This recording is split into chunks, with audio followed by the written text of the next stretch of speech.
The guaranteed offer is the easiest way to sell your home. It's really simple. We bring you an all-cash offer. You close in as little as 21 days. No home inspections, no lockboxes, no open houses. Go to markspain.com to get a guaranteed offer and start packing.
Good morning. It is 9:09 on Super Talk 99.7 WTN. Hey, how are you? I'm Chris Hand. Working 9 to noon, not midnight to 5. So subtle troll yesterday. We got a lot to cover today in the Better Water LLC hour of the show. Great sponsor of the show, Better Water LLC. Shout out to those guys. They do good work. We appreciate them. If you need good water, you call Better Water LLC. Absolutely. Got to do it. Got to do it.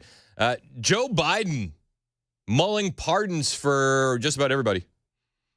Remember that scene in Oprah where she's like, you get a car, you get a car, you get a car? This is how I envisioned Biden handing out pardons or mulling over it. You get a pardon, you get a pardon, you get a pardon. Apparently, Joe Biden is mulling blanket pardons for everyone. Anthony Fauci, Liz Cheney, Adam Schiff. We can keep going down the line. Discussions about blanket pardons followed the controversial decision to pardon Hunter after previously stating he did not plan to do so. I mean, I guess you couldn't call Biden a liar here. He never said he didn't plan to pardon Fauci, Cheney, Schiff, Kinzinger. Like he never said he was planning not to. Could you pardon my speeding ticket? I really could use that. I was only 5 over. It's not that bad, I promise. No, you can't. Dang it. How'd you get caught speeding? I was going on, what was I over on? 109, heading towards 840. Going a little higher than I should have. It was only 5 over, but it was right past like 2 cops sitting there having a conversation. And one was like, just saw the lights go on, and I was like, dadgummit. I don't believe you that it was only 5 over. It was only 5 over. I don't know what you're talking about. I feel like that is fake news. Please, Biden, pardon this ticket. Yeah, please pardon the ticket. He's mulling blanket pardons for everybody. I mean, he could pardon tickets up to January for you. According to a report by Politico, Biden's senior aides are concerned about officials who could face inquiries or even indictments under a Trump presidency. These concerns have been motivated, they say, by Trump's announcement that Kash Patel would lead the FBI during his administration. They're panicked that somebody might look into what they did and they might face some penalties for that. Weird. Because of these concerns, White House officials are weighing the unprecedented move of issuing blanket pardons for individuals who have not been charged with any crimes. Weird. However, questions remain about the optics and implications of such an action, both because it could suggest impropriety, only fueling Trump's criticisms, and because those offered preemptive pardons may reject them, Politico reported. I don't see any of these individuals rejecting a preemptive pardon. Could you imagine Anthony Fauci rejecting a preemptive pardon? Liz Cheney? No. How? I mean, maybe Adam Kinzinger would reject a preemptive pardon because, I mean, he's dumb enough to shoot at steel from like 10 yards away, so he'd be dumb enough to reject the pardon. Other than that, I don't see anybody on the list that I think would reject the pardon. Among those who are believed to be potentially targeted under the administration, Adam Schiff, Cheney, Fauci. Discussion about blanket pardons also followed the controversial decision to pardon Hunter after previously stating he would not do so. Blanket pardons on the menu. This is just what we're getting from Joe before he leaves. It's like, hey, before I go, the betting markets are reacting to blanket pardons. And Anthony Fauci now has a 43% chance of being pardoned, according to Polymarket. If I've learned anything this past election season, I trust Polymarket. And I feel like those odds are only going to go up for Fauci, Cheney, Schiff. And Biden's doing more on his way out the door. You got to love whoever's actually running the country, because I don't think Joe Biden is actually executing on any of this stuff. I think the people behind the curtain are. But another thing that we're being told Biden is doing, and I air quote, Biden is doing, he's blocking new coal mining leases in a place where we get about 40% of the nation's coal. Why? You got what, 2 months left? 2 months left, and the Biden-Harris administration has put the nation's coal supply in jeopardy by announcing a ban on new mining in a region that produces 40% of the U.S. total. This is out of Montana, I believe. Yeah, Montana. We get 40% of our coal there. He said no new leases. Again, this is only going to be for 2 months, and it's more of an annoyance than anything else, because Trump is going to reverse this when it gets in. But what are you doing? You got 2 months left. You're worried about pardons. You're worried about banning coal. The Bureau of Land Management recently changed the resource management plan to ban new federal coal leases and make 48.12 billion short tons of coal unavailable for leasing consideration in order to reduce greenhouse gas emissions as a proxy for climate change, according to Todd D. Yeager, BLM Buffalo field manager. And that's Bureau of Land Management, not Black Lives Matter. This BLM is still shiesty with the tax dollars and the donations, I'm sure, but not the same BLM. So the Buffalo field manager said, yeah, we're done. We're fighting climate change. The decision to stop the issuance of federal mining leases in Wyoming, where a lot of the coal is mined, and existing leases for mining coal are safe for the moment from being revoked, Fox News is saying, but they're not issuing any new leases. Trump's transition team was quick to remind Americans that the president-elect is a firm believer in supporting American energy, releasing a statement saying families have suffered under the past 4 years war on American energy, which prompted the worst inflation crisis in a generation. Voters reelected President Trump by a resounding margin, giving him a mandate to implement the promises he made on the campaign trail, including lowering energy costs for consumers. That's from incoming White House Press Secretary Carolyn Leavitt. She told Fox News in a statement, adding, the Trump administration will make America energy dominant again, protect our energy jobs, and bring down the cost of living for working families. This is what we need. But Biden is going to make it difficult for the last 2 months. And again, I say Biden. I don't actually believe Biden is making these decisions. I don't actually believe Biden has been making a slew of decisions. But they want us to believe it's Biden. And the Dems are also working to have Joe extend migrant temporary protective status before he leaves office. They want to get all this stuff locked in. We got Dem reps urging Biden to extend temporary protective status to migrants from Ecuador, Nicaragua, El Salvador, and we got senators supporting this, like Catherine Cortez Masto out of Nevada, Alex Padilla out of California, and Ben Ray Lujan out of New Mexico. They're petitioning the president to speed up the processing of any deferred action for childhood arrivals. Also, currently, that status is given to those from Haiti, Cuba, Guatemala, and Venezuela. So they want to speed this whole thing up. We got 2 months left, and they want to lock it in. Yep. Senators wrote a letter to Joe Biden. They said, we're eager to ensure that DACA recipients, temporary protected status holders, and other immigrants who are critical members of our communities and economies are not forgotten during this busy time.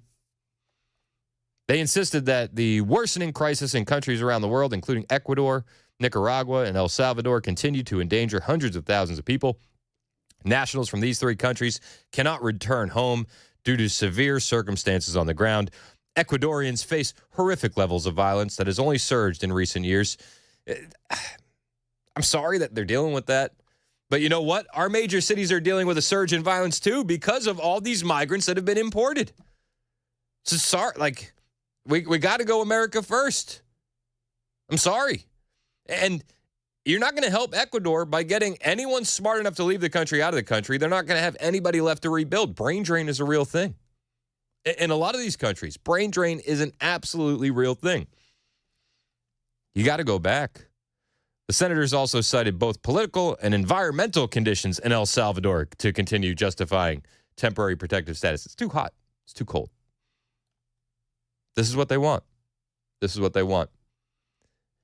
It's insane. It's insane. The Pew Research Center tabulated that temporary protected status recipients compose 5.5% of all non-citizen immigrants in the U.S. Under temporary protected status, migrants are allowed to come into the U.S. due to difficult conditions in their countries of origin, ranging from terrorism, political conditions, violence, economic concerns, or natural disasters. Again, Americans have been dealing with all of these things the last 4 years and getting no help from our government. Let's just go down the list. We have to extend the terms for temporary protected status migrants, right? Because of terrorism. Oh, have we not let terrorists into our country because of the wide open southern border? Political conditions. Have we not seen our own Justice Department weaponized to go after political enemies? Violence. Again, surge in violence in all of our major cities.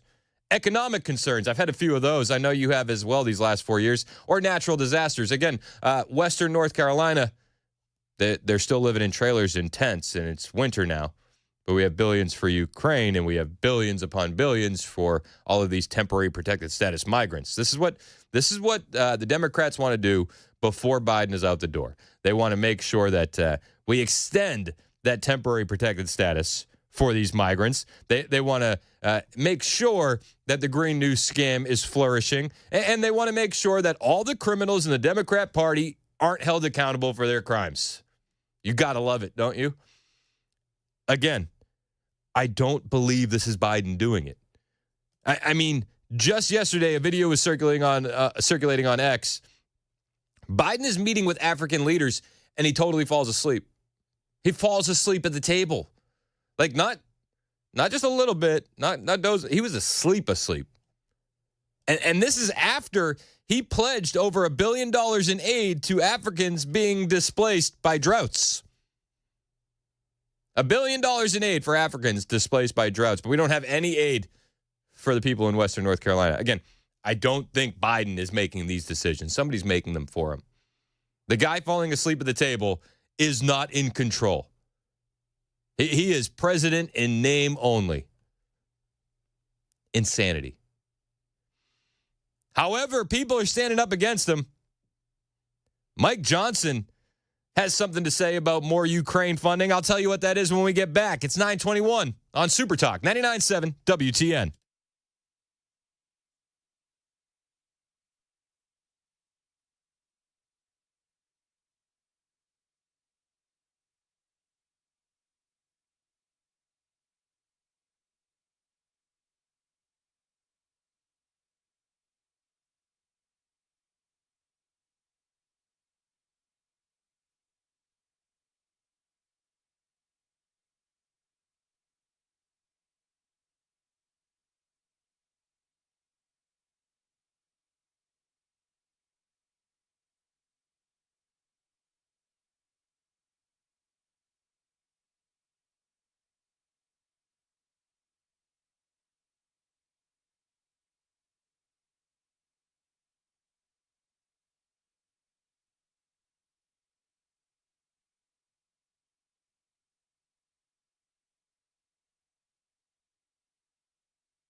Did you know you're overpaying for your health and wellness products?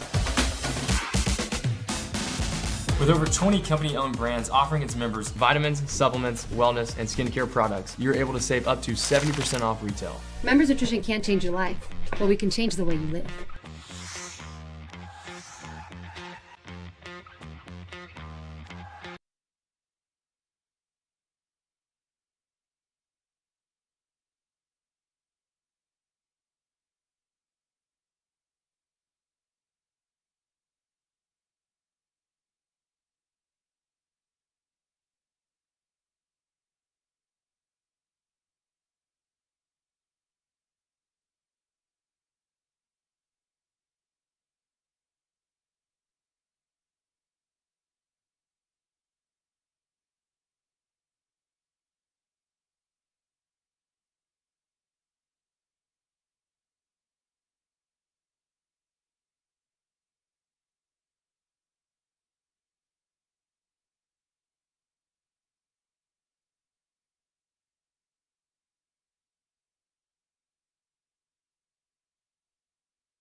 Up ahead, we'll give you the latest in the investigation into the killer in New York City who managed to shoot to death the CEO of a United Healthcare company. Police are on his trail. That's coming up at 9:30 on Super Talk 99.7 WTN. Thank you, Joan Jones. 925 on Super Talk 99.7 WTN. I'm Chris Hand. You can find me on Twitter, True Social, and Instagram at Chris Hand on Air. You can watch us live in the Better Water LLC hour of the show right now. Super Talk TV, Facebook, YouTube, Twitter, Twitch. You can catch the podcast on Apple and Spotify after the fact. We were talking about what Joe Biden's doing on the way out the door. What the Democrats are really doing. Again, I don't believe it's Joe Biden. But it's essentially a big middle finger to the American people. Mulling blanket pardons for everybody. Blocking new coal mining leases where we get a majority of our coal. Dems want to extend temporary protective status for our migrant friends, the newcomers, if you will. Again, I don't believe Biden's doing it because he's falling asleep while he's meeting with African leaders after pledging $1 billion in aid to Africans displaced by droughts. He's falling asleep. He's not pulling the strings. Somebody's pulling the strings for him. It's insanity. It's insanity. Luckily, somebody is not dealing with this. Speaker Mike Johnson yesterday announced that he's not planning on approving any of Joe Biden's 11th hour flurry of spending for Ukraine. Oh, thank goodness. Can we stop giving money to Ukraine? Mike Johnson says, yeah, we're not going to be doing that. Last week, Biden administration requested to attach the upcoming CR additional aid to Ukraine, $24 billion. Are you planning to do that? What is your position? I'm not planning to do that. There are developments by the hour in Ukraine. I think, as we predicted, and as I said to all of you, weeks before the election, if Donald Trump is elected, it will change the dynamic of the Russia war on Ukraine. And we're seeing that happen. So it is not the place of Joe Biden to make that decision now. We have a newly elected president, and we're going to wait and take the new commander-in-chief's direction on all of that. So I don't expect any Ukraine funding to come up now. Good. And he's right. I mean, listen, we're at a point now where, like, Trump won, and we have to deal with Biden for 2 more months, and I'm tired of it. I wish we could just get Trump in there immediately.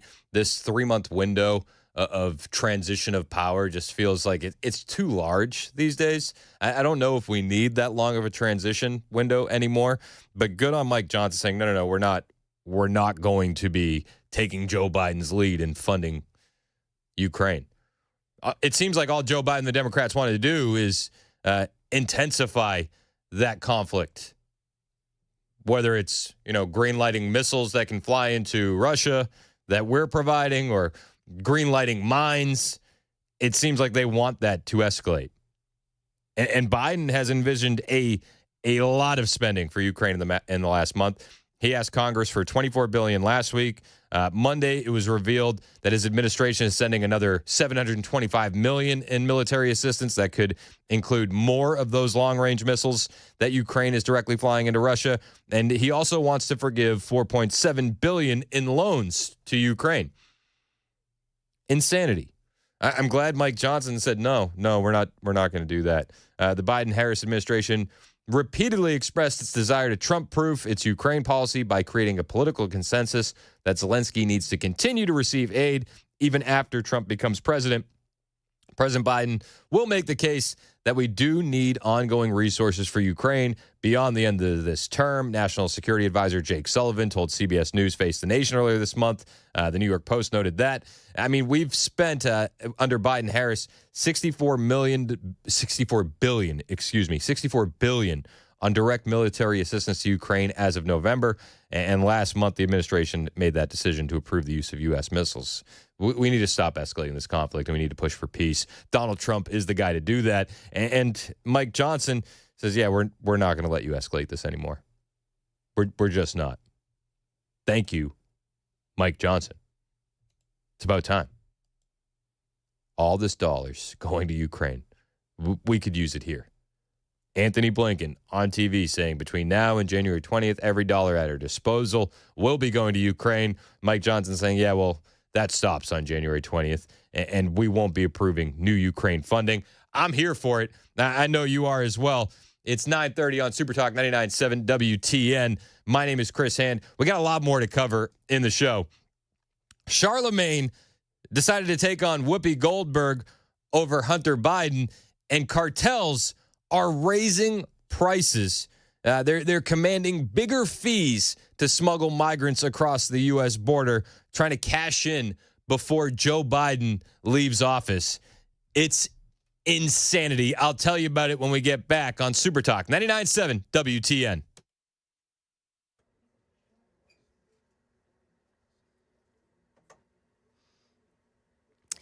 9:30 now. I'm Joan Jones with your top stories. They are getting closer. New York City police hot on the trail of the gunman who assassinated the CEO of United Healthcare in Manhattan yesterday. Police have now sought a search warrant for a location in the city where they think the suspect may have been staying.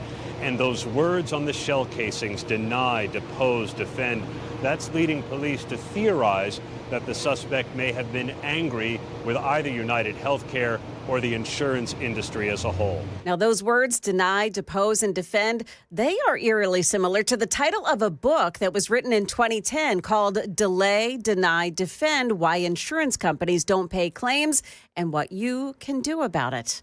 Other news, a wind advisory is in effect in Sevier County, and those winds are whipping up the flames of several brush fires. One fire has spread to 35 acres and caused dozens of homes and businesses to be evacuated. Sevier County Emergency Management says the winds are reaching gusts of 50 miles an hour, and the terrain is steep and treacherous in some places. None of the fires are considered contained at the moment.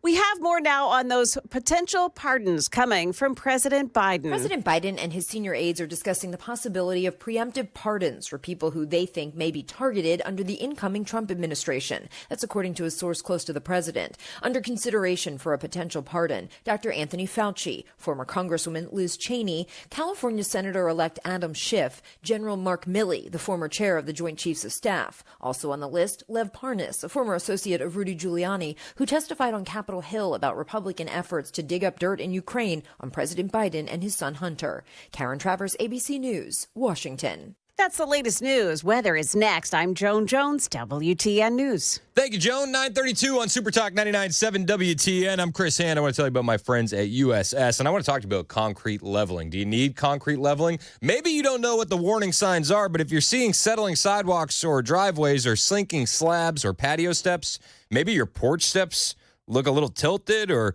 your sidewalk or patio is shifted, these are warning signs. And when you notice that your sidewalk or patio is creating a trip hazard or a potentially dangerous situation, you need to fix it. And you want to fix it with somebody that you can trust, somebody that's not going to upsell you on the next best thing, but somebody that's going to tell you the real deal, what you need, and how it can be fixed. USS uses the polylift system. It's less expensive than concrete replacement. It has higher load capacities than traditional approaches such as mud jacking, and there's no color and change in the concrete. There's no damage to your grass or your landscaping, and this work can be completed in a couple of hours. You can walk on it immediately. You can drive on it in 30 minutes. If you have these warning signs and you need this concrete leveling, call the guys who have more than 25,000 satisfied residential customers. Call the best. Call United Structural Systems. You won't pay until the work is done and you're satisfied. And when they leave, that warranty stays for life. They guarantee their best, and they'll take the stress out of your home repair.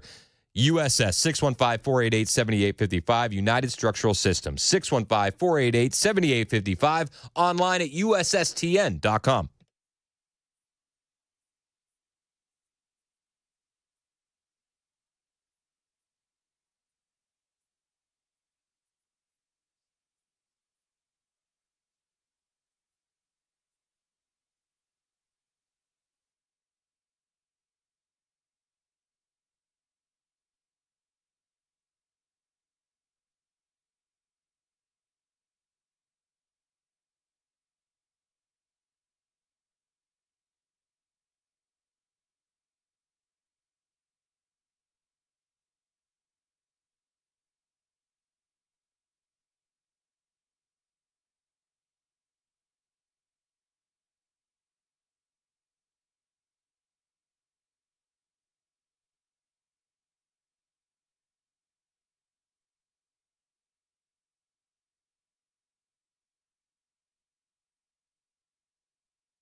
It's 9:39 on Super Talk 99.7 WTN. My name is Chris Hand. One of the big stories today, U.S. versus Skirmetti. A lot of news coming out of D.C. yesterday. There's a big rally and protesting of the said rally. Matt Walsh was there. Quite a few people, quite a few detransitioners. And our friend of the show, Morgan McMichael, was there live as well. She's going to be joining the show at 10:35, so in about an hour, to talk to us about what she witnessed yesterday. The videos coming out of those protests are insane, so be hanging out to listen to that.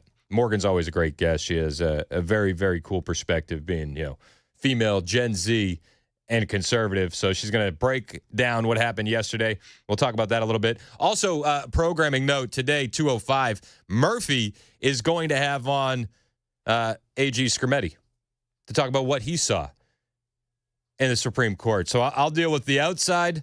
Murphy will bring you inside.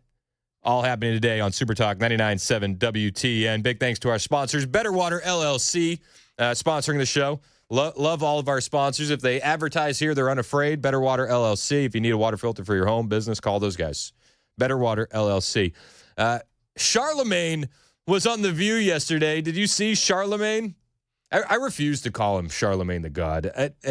I understand it's like a New York kind of thing, but I'm never going to call him that. It's just Charlemagne, and he's kind of a loser. But I will say this: he's getting more and more red pilled. Mason just smirked. Was it just he's kind of a loser? He's kind of a loser. He's kind of a loser. He's kind of a loser. He's a successful loser. Yes, yeah. I was going to say I just call him Char. He's a successful loser. We're on those terms. Well, a lot of times over the campaign trail, we found ourselves looking at Charlemagne and being like, what are you saying? And Charlemagne found himself in that position yesterday with one Whoopi Goldberg on The View. Like, do you even hear yourself right now? Let me ask you something that's going around right now. A lot of this conversation about President Biden getting criticized from both sides of the aisle for pardoning his son Hunter after repeatedly saying he would never do it. And a lot of people are saying that it's hypocritical, etc., as if the other side doesn't do it. But what's your reaction to it? I mean, I think all of the criticism is valid because, Democrats stand on this moral high ground all the time. And, they act so self-righteous. The reality is he didn't have to say anything in regards to, whether or not, his son wanted to be pardoned. He could have said, hey, man, I'm not focused on that right now. But since they were calling Trump a threat to democracy and they were saying that, nobody's above the law, but they were speaking about him, that's what they were running on. So when he kept saying things like, nobody's above the law, I respect, the jury's decision in regards to my son, he didn't believe that. But he didn't have to volunteer that lie to begin with. He nailed it. Joe never believed what he was saying. He didn't need to volunteer the lie. Just don't say it. I'm going to stop you for a second. Oh, Whoopi. Here comes Whoopi. You ready for this? And her face, she looks so frustrated. It's like a frustrated / constipated type face on Whoopi Goldberg. Uh-oh. Only because you don't know that it was a lie. We don't know why he changed You really think he just changed his mind over Thanksgiving weekend all of a sudden? I'm going to tell you. I mean, do you even hear yourself right now, Martha? Are you listening to yourself? Do you really think he changed his mind over Thanksgiving weekend all of a sudden? Is that what you're trying to tell me, Whoopi? It's amazing to watch how many people are coming around on a lot of this stuff, either for self-preservation, like Bernie Sanders saying he'll work with Doge, or Mayor Eric Adams getting tough on the illegal migrant issue in New York City, or Charlemagne, doing this. It's either they're getting red-pilled or they're at least reading the tea leaves and understanding that these Democrat policies, these Democrat leaders are highly unpopular, and you have to at least say something. Whoopi Goldberg isn't there yet, and she said to Charlemagne, let me stop you right there. I don't know why he changed You really think he just changed his mind over Thanksgiving weekend all of a sudden? No, I'm going to tell you what I think. Okay. Yeah. I think he changed his mind because he got sick of watching everybody else get over. Charlemagne has a look on his face of just like, what? What is that? What do you mean? Watching everyone else get over? And this is just my feeling, because at some point you get to the place where you just go, So I'm just going to follow the straight and narrow always, because that's what's expected of Democrats. But that's their fault. They're the ones that go out. They're the ones that go out there and they stand on this moral high ground. Listen, they don't have to do that. I'm a Democrat. Tell me what the moral high ground is. The moral high ground is nobody's above the law. I respect what the jurors are saying. He don't have to do that. So we're mad at him because he changed his. Oh no. By the way, I'm not mad at him pardoning Hunter Biden. But you sound like you're. No. If I can get in on this, I actually think it went further, and this is one thing we really disagree on. Joe Biden made a point of saying we stand by our institutions and the impartiality of the Department of Justice. Yes. Democrats ran on that. The same DOJ indicted Hunter Biden. We shouldn't be saying it's corrupt like Donald Trump does. But then in his statement pardoning Hunter Biden, he says that it was a political pursuit by his own Department of Justice. And that's something that a lot of the judges in those cases took issue with. There was nothing political about it. You evaded taxes. You threw away a gun. In fact, you could make the argument that the charges were... Well, actually, you could make the argument that the charges were political because of the charges that were avoided. We saw no FARA charges, the Foreign Agent Registration Act charges. We saw none of that. We saw no charges with the lobbying or the influence peddling. We saw none of that. You could make the argument that it was political in nature with what they left out, not with what they charged him with. But Charlemagne's waking up. I mean, the reality is you got less than 2 months. Joe Biden understands the reality. The people pulling his strings understand the reality. That's why they're doing things like having him cancel the coal mining leases in Montana and Wyoming. That's why they're mulling blanket pardons for everybody. They understand this is coming to an end in 2 months. This is why Democrats are begging him to extend migrant temporary protective status. They all know this is coming to a close. Thank goodness this is coming to a close. Other people understand it's coming to a close, too. You know who really understands that this is coming to a close? The cartels in Mexico understand that all this is coming to an end. And in fact, the Trump win has caused the cartels to raise prices to help people get across the border. Last year, right around this time, I was at America Fest in Phoenix, and I'm going to be going back there to do the show in a couple weeks, which I'm very excited about. But I got to interview Tom Homan during America Fest last year, and he said, there's two different price levels if you want to cross the border. There's one price if you want to be apprehended, and there's another price if you don't. Well, those prices have gone up because Donald Trump won. It's now costing more to hire these drug cartels and these human smugglers and these coyotes along the southern border following Trump's victory. The price hike is, they're saying, because of increased demand and perhaps increased risk as illegal aliens realize the clock is running out on the easy access that they had under the Biden-Harris regime. The clock is running out. The cartels understand this. They know that. They know that Tom Homan is coming in. They know that Tom Homan is going to send you back. And so the cost has skyrocketed. It was originally like $5,000 a person to get over and be apprehended. They're saying now that's around $10,000. And it was originally a price tag of $15,000 to $20,000 if you wanted the cartel's deluxe package, which included access to vehicles to travel through private property and to not be apprehended. That was going for like $15,000 to $20,000, and now that's up closer to as high as $55,000. The cartels understand it. That's why you're seeing a steep price increase, but they're saying that this actually hasn't slowed or stopped any migrants from using their services. And this trend is expected to continue until, you guessed it, January 20th. January 20th. Texas remains the most popular point of entry for illegals, with millions of illegal aliens entering the U.S. through that state during the 4 years under Biden-Harris. And it's insane. It's insane. You got mayors and governors saying we're going to stand against this. Why? Why? Every day we get a new crazy story because of the southern border. Just yesterday, Bill Malugin reported that federal authorities are announcing charges against a Chinese illegal alien living in Southern California who they allege was shipping large amounts of weapons, ammunition, and military tech to North Korea at the direction of the North Korean government officials. No, there's no problem down at the southern border. Remember they told us, well, how long was it? Like 3 years, the border's secure?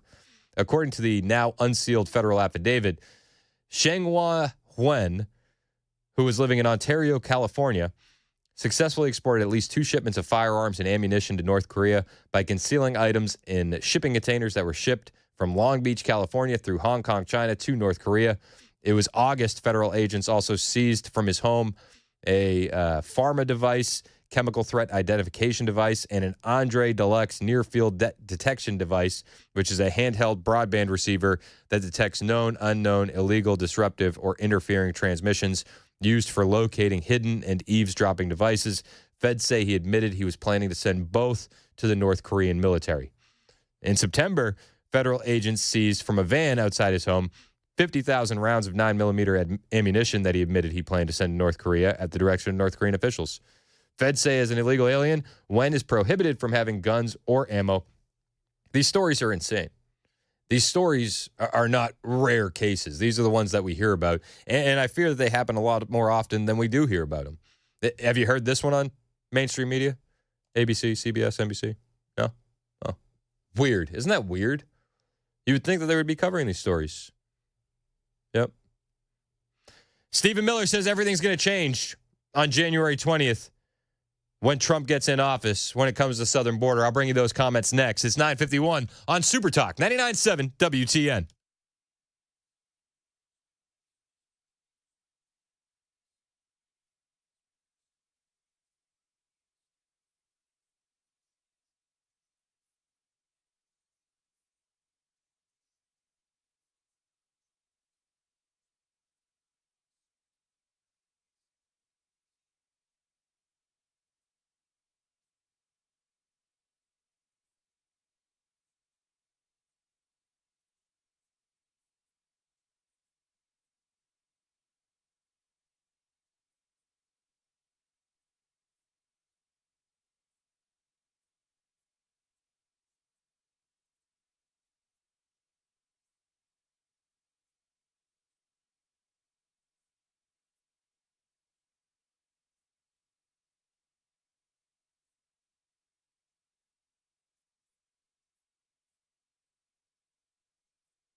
WTN.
New York City police now performing a search at a location where they believe their suspect in the murder of an insurance company executive had been staying. Also, a big drug bust in Nashville. Meth and fentanyl off the streets. Those stories coming up at 10 o'clock on Super Talk 99.7 WTN. Yeah, there's a lot of people that were planning to have a fun weekend that are going to have to rethink Not their anymore. plans. I saw that on the news last night. It's insane. Looking forward to that in the newscast with Joan Jones. As always, we have the best news people. Deal with it. It's just the truth. It's just the truth. Stephen Miller, incoming White House Deputy Chief of Staff, says everything is going to change on January 20th when it comes to that southern border. The cartels know it. They're raising their prices right now. They got to make that money real quick because January 20th, game changer. You want to give me some audio real quick? Sorry about that, Mason. This is what happens when I'm editing audio in between the breaks, and then I blurt something out over the commercials. So this is Stephen Miller. But everything in the world is going to change on January 20th. Because the President of the United States is going to use every single legal, diplomatic, and financial tool to halt the entry of all illegal aliens into this country. There will be no benefits, there will be no entry, there will be no asylum, there will be no admission. You may be prosecuted, you will certainly be arrested, and you will absolutely be deported. I love it. This is what we're here for. The entire world, Mexico, Northern Triangle, Central America, South America, Africa, Asia, the Middle East, will get this message. There is no unlawful route to enter the United States of America. Every presidential authority, including his absolute authority under Article 2 to defend the territorial sovereignty of the United States, will be used. From the Department of Defense to the Department of Justice to Homeland Security and every single other lawful authority at his disposal. It will be the end of the evasion. It will be the beginning of the liberation. There we go. I mean, as of January 20th, every single legal, diplomatic, and financial tool to halt the entry of illegal aliens will be used. This is what we need. I mean, this is what we want. We see what the cost of illegal immigration is. Doge exposed that yesterday, $151 billion in 2023. $151 billion with a B. With a B. It's absolutely insane. It is not sustainable. We need to get it fixed. January 20th can't get here soon enough. On the way, I want to talk about what happened in D.C. yesterday. The U.S. versus Skirmetti. and the protest that happened outside. Morgan McMichael's also going to be joining us at 10:35 to explain the protests that were going down. That's all coming up on Super Talk 99.7 WTN.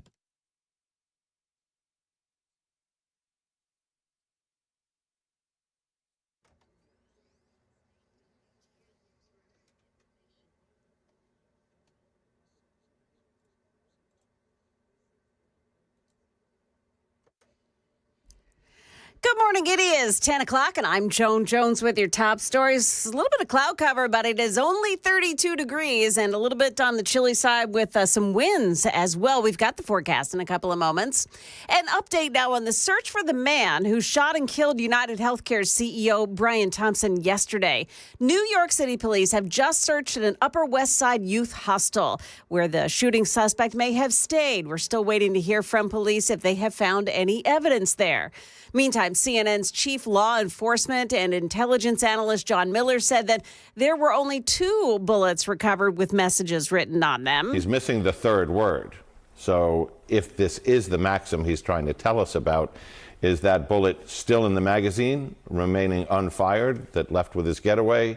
Is it on one of the other shell casings, but it burned off as it was fired and ejected? We don't know that yet. Now, those words were strikingly similar to a 2010 book condemning the insurance business.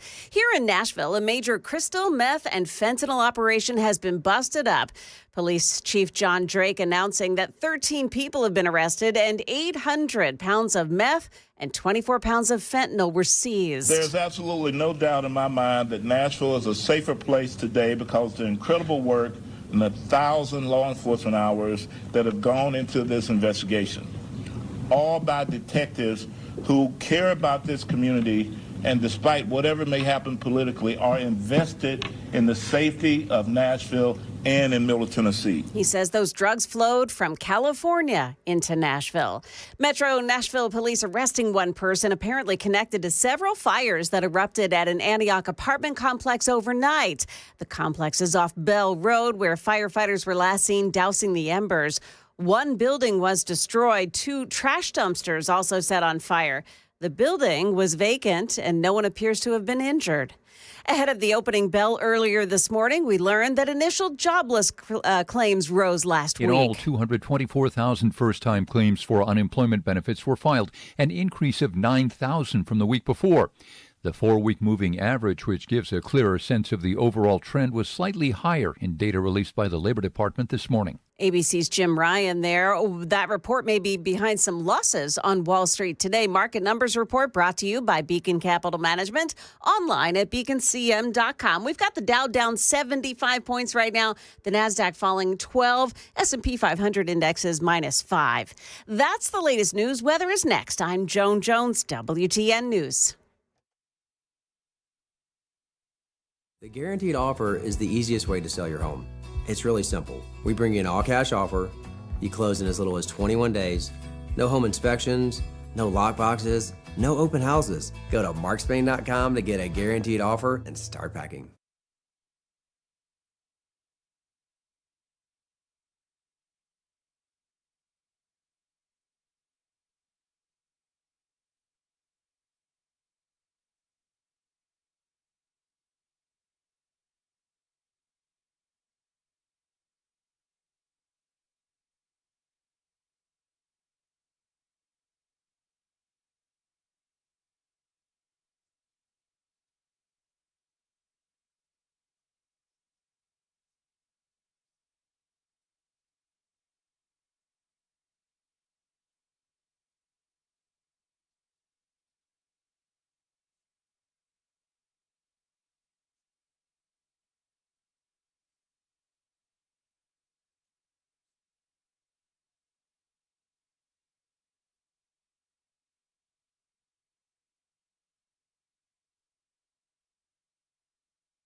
It's 10:05 on Super Talk 99.7 WTN. Thanks to our sponsor, Better Water LLC. We are doing the show for you live. Morgan McMichael is going to be joining us on the stream from D.C. live. You'll be able to see her on video as we head to 10:35. She's going to be recapping what happened outside the Supreme Court yesterday. She was covering those protests and the rally. And then a programming note as well. Matt Murphy is going to have AG John Skermetti on today at 2:05, and they're going to be talking about what happened inside the Supreme Court. So I'll handle what happened outside. Murphy will cover you with what happened inside when AG Skermetti joins at 2:05. I'm looking forward to that. You should be as well. Yesterday was a bit insane over at the Capitol.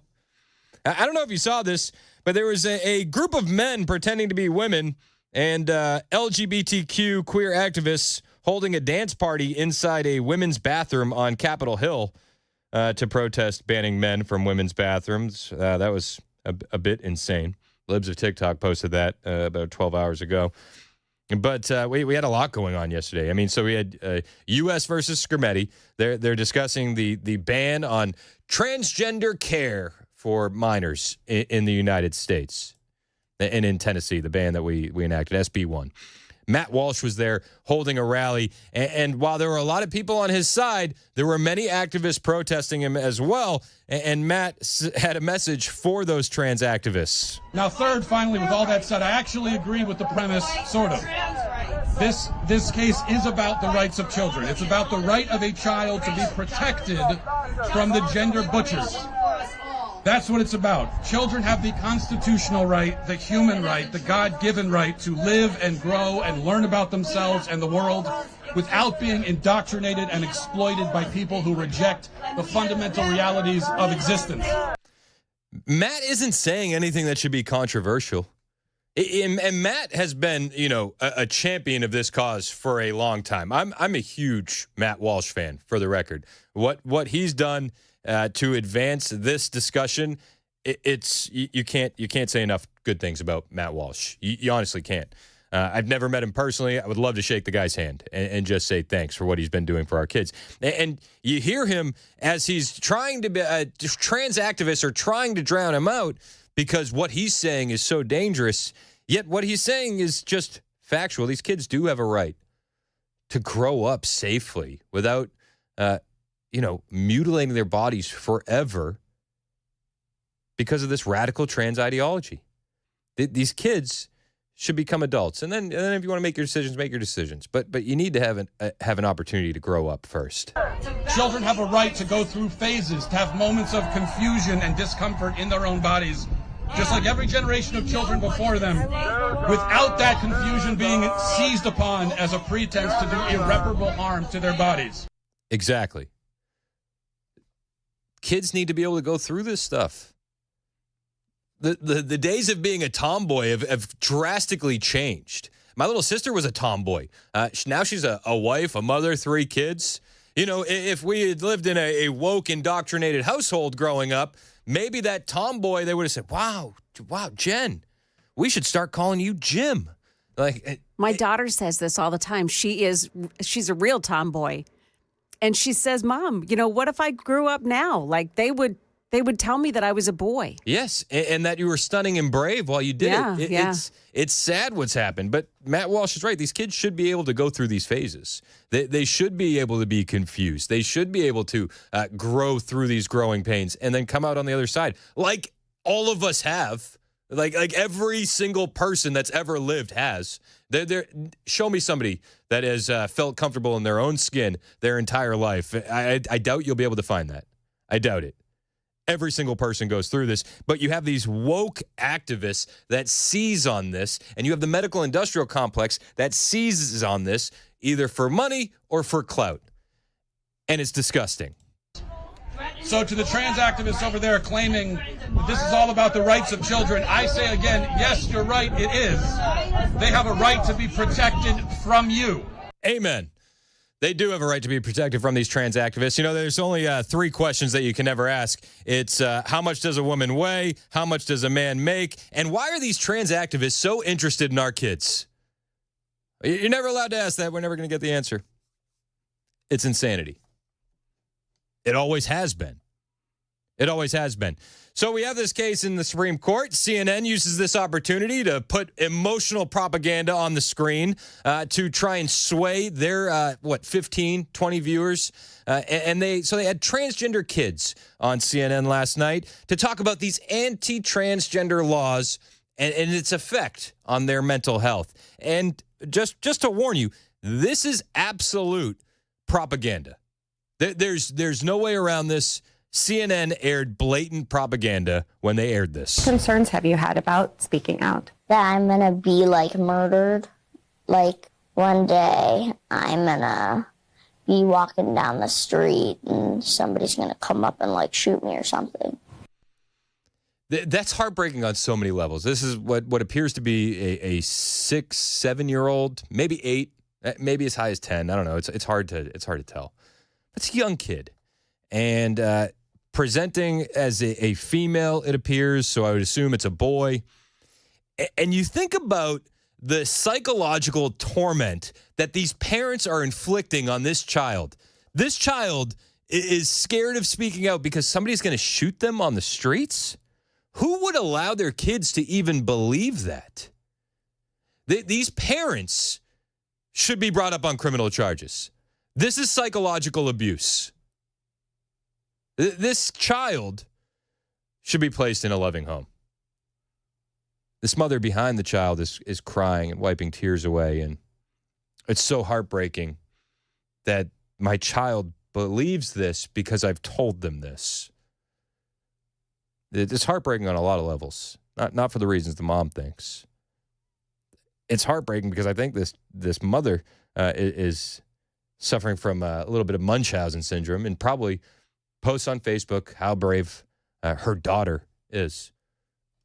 When in reality, the mom is insane. It's just the way it is. It's just the facts. The mom's insane. And they're making these arguments yesterday that, banning this kind of care for minors is the same as banning interracial marriages. That's what Ketanji Brown Jackson said. Oh, hot take. They also said that, Sotomayor. She said, every medication comes with a risk, even aspirin. Yeah, that's it's not exactly the same thing. Not exactly the same thing. And one justice actually had the ACLU lawyer, Chase Strangio, the transgender lawyer, arguing for the ACLU and arguing for this kind of care for minors, admitted that, in the data that they have, these medical treatments, air quotes, don't actually reduce suicidal ideation at all. We played that yesterday as it came out in real time. It doesn't. And you know what? You don't have to look at that data. You can listen to detransitioners. Outside at that rally yesterday where Morgan McMichael was, Matt Walsh was, we're going to talk to Morgan about it at 10:35, but there were detransitioners protesting outside. They were saying, please protect minors from what we weren't protected from. Please.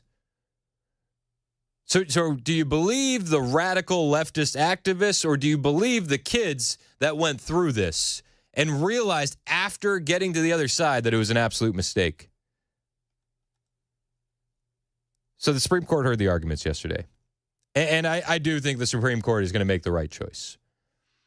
But the rally was hosted out there by Do No Harm. It's a nonprofit run by medical professionals who oppose child sex changes.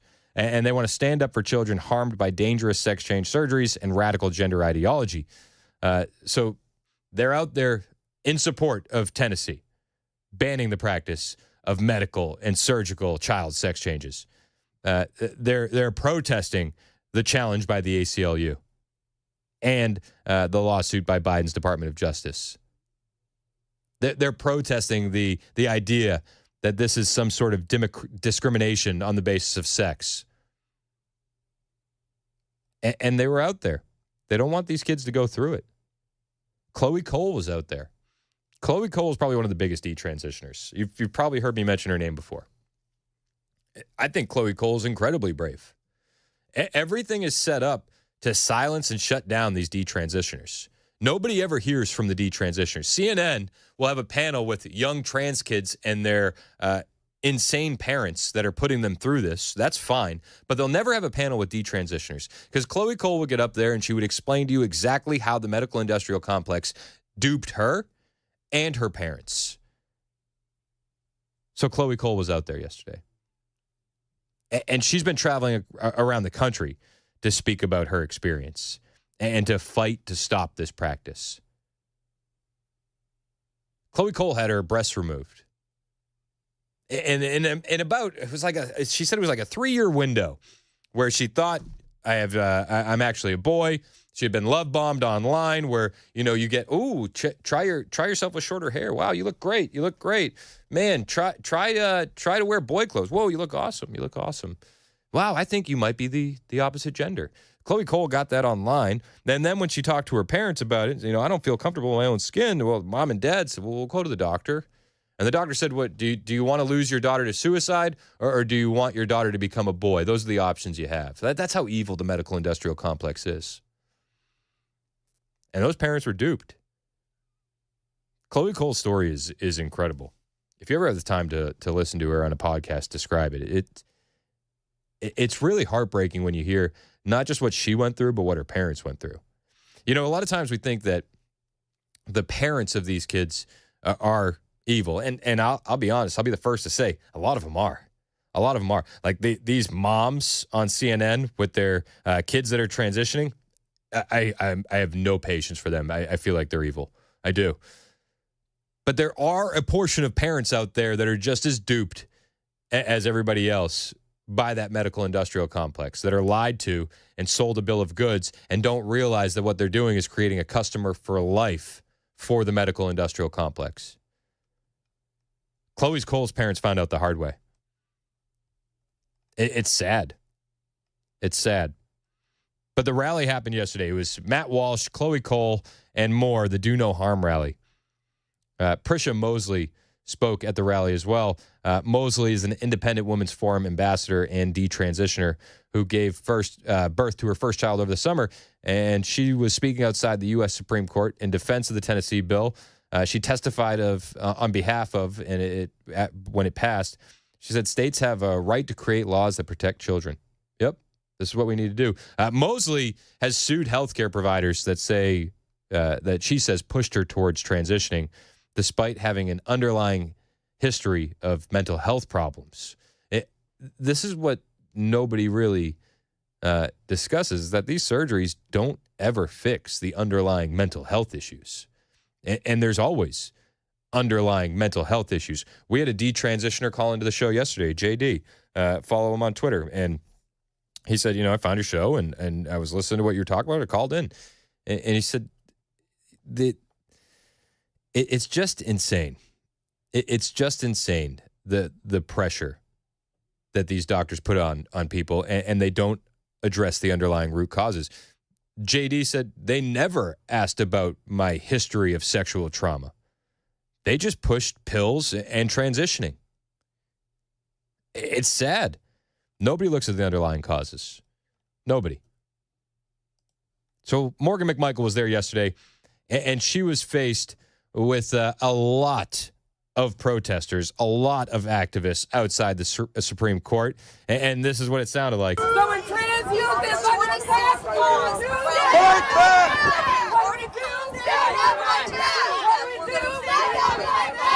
And you have all these people standing out there with their masks on, with signs that say protect trans youth, waving the trans flag, and it's just insane. It's insane. There were detransitioners out there, though, fighting for the cause. Willing dead. Grown to be adults like me, whose bodies will never be whole. So as the detransitioners are speaking, the protesters are mocking them, cussing at them, saying no one cares. These are the good guys, by the way. These are supposed to be, we're told, the morally virtuous people. Okay. It's insane.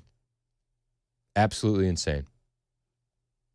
But this is where we're at. We're gonna get a decision from that case in a few months.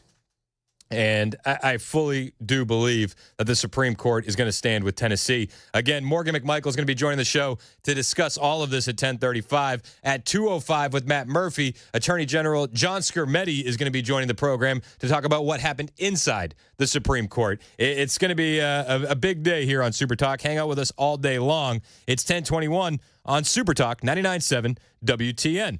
My name is Chris Hand, and I'm here for my friends at Busy Bee Plumbing, Heating, and Cooling.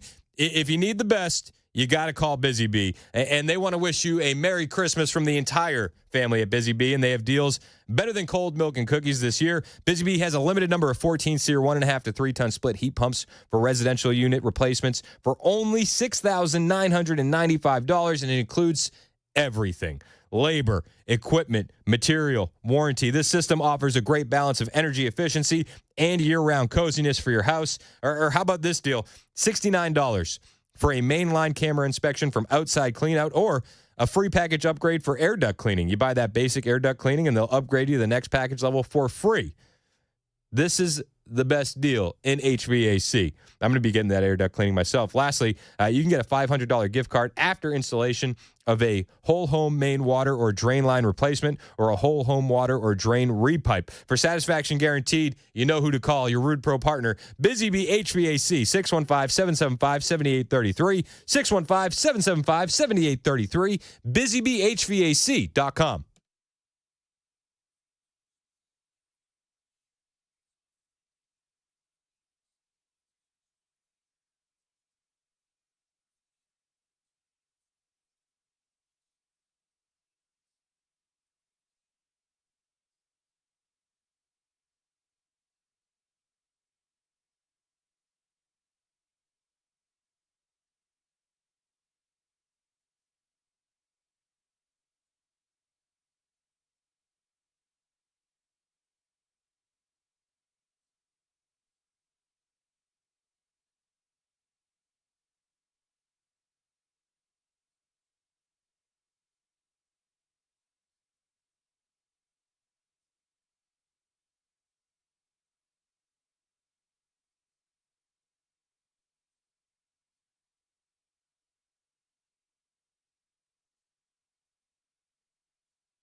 Did you know you're overpaying for your health and wellness products?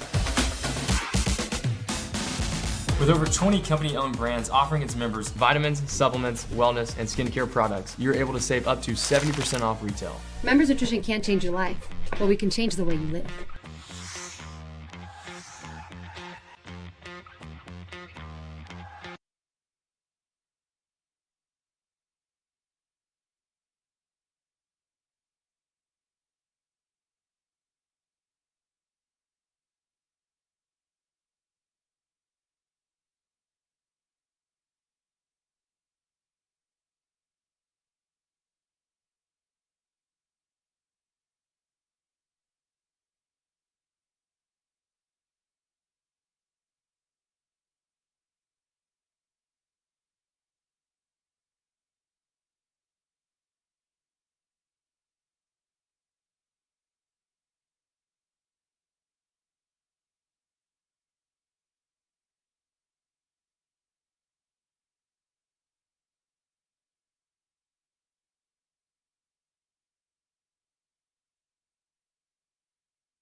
What the Secret Service has to say for itself today as the acting director gets grilled on Capitol Hill. Also, why some of your Christmas packages may not be arriving. Those stories at 10:30 on Super Talk 99.7 WTN. Thank you, Joan Jones. 10:26 on Super Talk 99.7 WTN. So they just released pictures of that New York City shooting suspect. We'll talk about the United Healthcare CEO and the assassination after 11 o'clock. I know there were a couple people that wanted to chime in on that, but we'll get to that soon. In the meantime, we're discussing U.S. versus Skirmetti and the absolute chaos that unfolded outside the Supreme Court yesterday. Morgan McMichael was there. She's going to be joining the show at 10:35. Nancy Mace was there as well. And she had a bit of commentary on what was happening outside of the Supreme Court. We're standing outside the Supreme Court. You can see right behind me, you can see the lunatic protesters there. The Supreme Court is hearing a case today about Tennessee and, quote, gender-affirming care. Whatever the that is. Actually, that's child abuse, as all of us know. They want to pump our kids full of hormones and have devastating consequences to it. Our kids are not your hamsters. They're That's such a good line. Our kids are not your hamsters. not guinea pigs. They're not to be experimented on, and they shouldn't be pumped up or overdosed with hormones. I mean, that's what we're talking about today.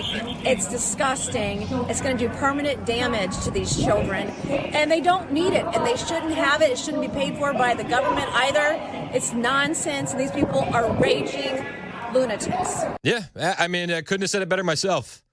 7672 texted in, said they called it teen angst for generations for a reason, because the very nature of adolescence and the teen experience is uncertainty, discomfort, and anxiety as they develop their identity and values. Nailed it.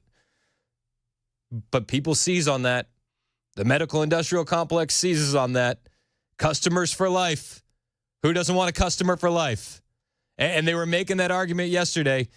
But something that was great, Alito pulled up page 195 of the Cass report, and the Cass report shows that child sex change surgeries don't prevent suicide, and this is a big deal. True in every respect, but on page 195 of the Cass report it says, there is no evidence that gender affirmative treatments reduce suicide. Yep, that's it. That's the big argument. This is how they made Chloe Cole transition. They told her parents, well, she could either commit suicide or she could become a boy. That's what they've been going for. That's been the argument. But as Alito points out, page 195 of the Cass report. But on page 195 of the Cass report, it says, there is no evidence that gender affirmative treatments reduce suicide. So your entire argument is invalid at that point. You always push data on us. You always push these long-term studies, which are BS. But we have data that says the exact opposite. This has to stop, right? Like it has to. The mutilation of these kids has to stop. The pumping them full of hormones and puberty blockers has to stop. Removing young girls' breasts has to stop. It has to. But the liberals on the court, they're trying to make their best argument as they could. Ketanji Brown Jackson compared banning sex changes to banning interracial marriages. And I would like to point out, there were Republican senators that confirmed Brown Jackson to the Supreme Court, like Susan Collins and Lisa Murkowski and former Senator Mitt Romney. Republicans confirmed this woman. Being drawn by the statute. That was sort of like the starting point. The question was whether it was discriminatory because it applied to both races and it wasn't, necessarily invidious or whatever. But, as I read the statute here, the case here, the court starts off by saying that Virginia is now one of 16 states which prohibit and punish marriages on the basis of racial classifications. And they're desperate and they're grasping at straws when the liberal on the court, one of them, Ketanji Brown Jackson, says, "Oh, well, this is just like banning interracial marriages." It's a jump the shark moment. These kind of arguments coming out of the Supreme Court make me think like, yeah, we're going to win this one. It's 10:30 on Super Talk 99.7 WTN. Morgan McMichael joins us next.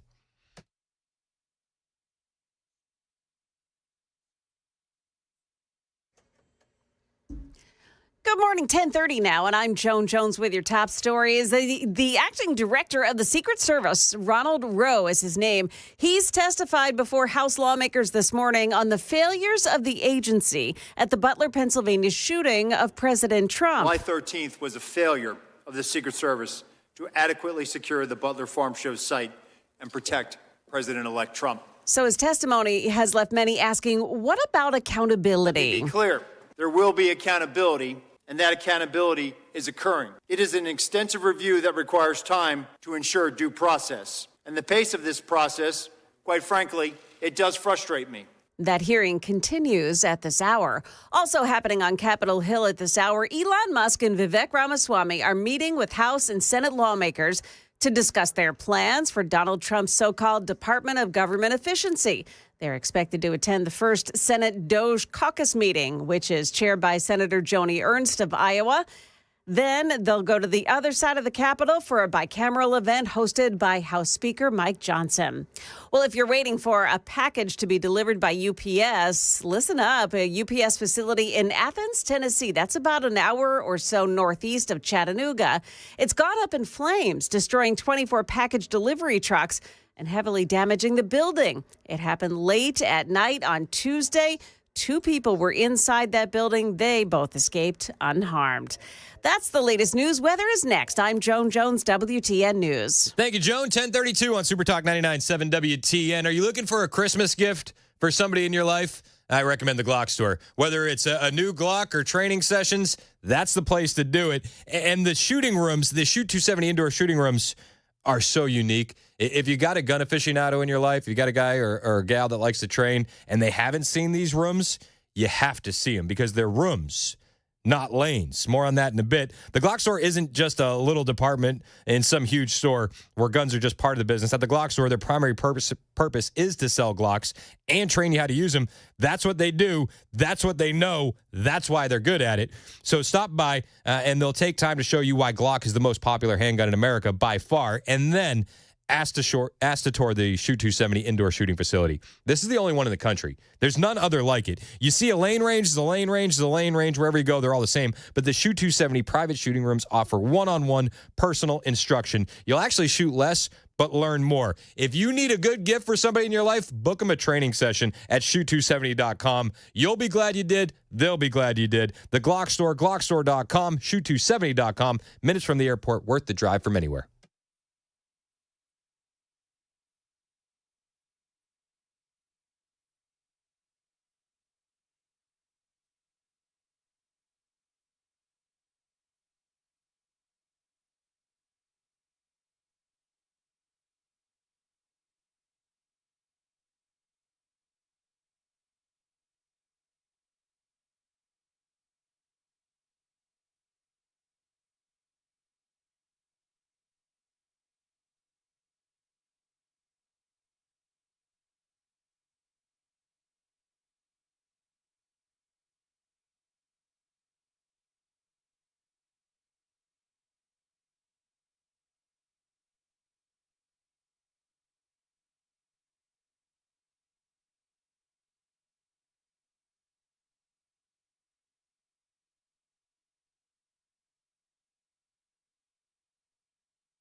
It's 10:37 on Super Talk 99.7 WTN. My name is Chris Hand. The Do No Harm rally was yesterday, and I butchered that intro. Morgan McMichael's joining us live on Super Talk TV, and joining us now. She was at the Do No Harm rally yesterday outside the Supreme Court. Morgan, what's up? How are you? I'm doing so good. You know, yesterday was an exhilarating day, a chilly day here in Washington, D.C., out on the steps of the Supreme Court. But we've got a lot to talk about this Do No Harm rally that was going on. It seemed like you were surrounded by the mentally unstable. You would be correct. There were kind of two sides going on at the Supreme Court. There was the Do No Harm side, where me and fellow conservatives and other journalists were there documenting what was going on with the U.S. versus Scarametti case, which is still ongoing and pending. But while we were there, you know, you listened to speakers like Chloe Cole, a detransitioner, Laura Becker, many parents. Matt Walsh was also there. But then on the other side, you saw hundreds of pro-trans individuals that were chanting, you know, this is our body, listen to us, we can do what we want, and actually arguing to be able to transition children. And for the audience who doesn't know, this case is actually based out of Tennessee, where currently gender transitioning for minors is illegal. But in this case, they are arguing that this violates the Constitution in the 14th Amendment, the Equal Protections Act, I believe, because kids are not allowed to receive gender affirming care in the state of Tennessee. So this case right here that you saw hundreds of people outside chanting on both sides for and against really is going to set the precedent for the future of the United States when it comes to gender affirming, or I say gender mutilating care in the country, which I do believe it should be illegal. Why do you think that so many of these trans activist protesters are so intent on not letting detransitioners' stories like Chloe Cole's be heard? You know, it's really upsetting when you see these individuals that are wanting to silence fellow former trans individuals who bought into the lies of the medical industry and the pharmaceutical companies. I mean, need to remind everybody, this is a multi-billion-dollar industry. And I truly believe that a lot of these people that are silencing the detransitioners, it's because they are delegitimizing the transgender narrative, okay? There's no such thing as a trans human being. There's no such thing as a trans child. I even saw a report come out yesterday of a so-called trans individual saying that Chloe Cole was never trans, that she was just misdiagnosed, which is just not true. Like, hypothetically, if we say a trans child does exist, how many of these people are misdiagnosed, and why are we allowing the medical malpractice to continue? If that's your argument, well, then we have a bigger issue, because doctors are misdiagnosing people, and then that causes irreparable harm. Right. And that's all that we're about, is what happened to first Do No Harm. Why are we blindly prescribing puberty blockers, Lupron, which is chemically castrating the next generation? Why are we allowing these medical so-called professionals to cut into these children like they're guinea pigs? I mean, Chloe Cole had a double mastectomy under the age of 18 and detransitioned while she was 18. And it's really just a heartbreaking story that is continuing to happen to multiple children without really having informed consent or really knowing what these procedures are going to do in the future. This ideology has ramped up over the past few years. You're Gen Z. I feel like they've gone after your generation very, very hard with this. How did you avoid falling into that woke ideology? Yeah, I think I have this thing called common sense, but a lot of kids now, I mean, we're growing up in a society that breeds cancel culture, individualism, worshiping oneself, to where these kids are unhappy with themselves. They go on social media and they're looking for a community. And I think that's what the LGBTQ cult has really done a good job of doing, is bringing in the people that are typically maybe the more weird kids in school, telling them, maybe you're just born in the wrong body, maybe you belong to this community, and giving them something to actually believe in a sense, when really they need to be believing in God.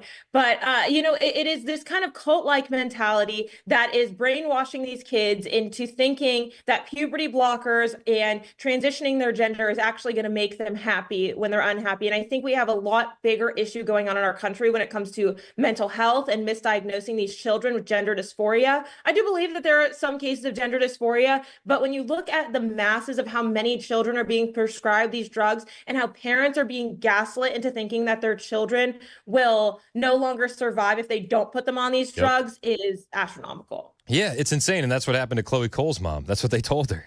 Either you do it or she's going to kill herself, and that doesn't seem like a fair choice to make. We had a detransitioner call into my show yesterday, and he said one of the things that was really hard was that they never dealt with any of the root causes of why they were feeling like that. They never dealt with the sexual abuse and trauma that person dealt with early in their life, which led them to feel like they were in the wrong body.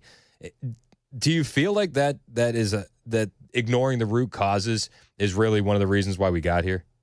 Absolutely. I think that there is a larger mental health crisis kind of going on within Gen Z, which I think largely has to do with continuously being on our cell phones and not addressing those root problems. Because I would argue that a large majority of people who believe that they are trans or have gender dysphoria have some sort of other trauma that is not being addressed. And instead, they're putting a Band-Aid on it by prescribing and taking these pharmaceuticals to try and change their gender, which in the end is not actually going to fix the problem that they're facing. They're only going to continue to have more mental health and physical health issues by continuing down this path. And I think we need to start legitimizing and honestly putting on a pedestal detransitioners to get their stories heard more, because there are tons of detransitioners that are scared to speak out because of the way that the LGBTQ community treats them currently. So I think it's our job that we need to continue to elevate those voices and share with them other people's stories to show, there's other people out there outside of these transgender stories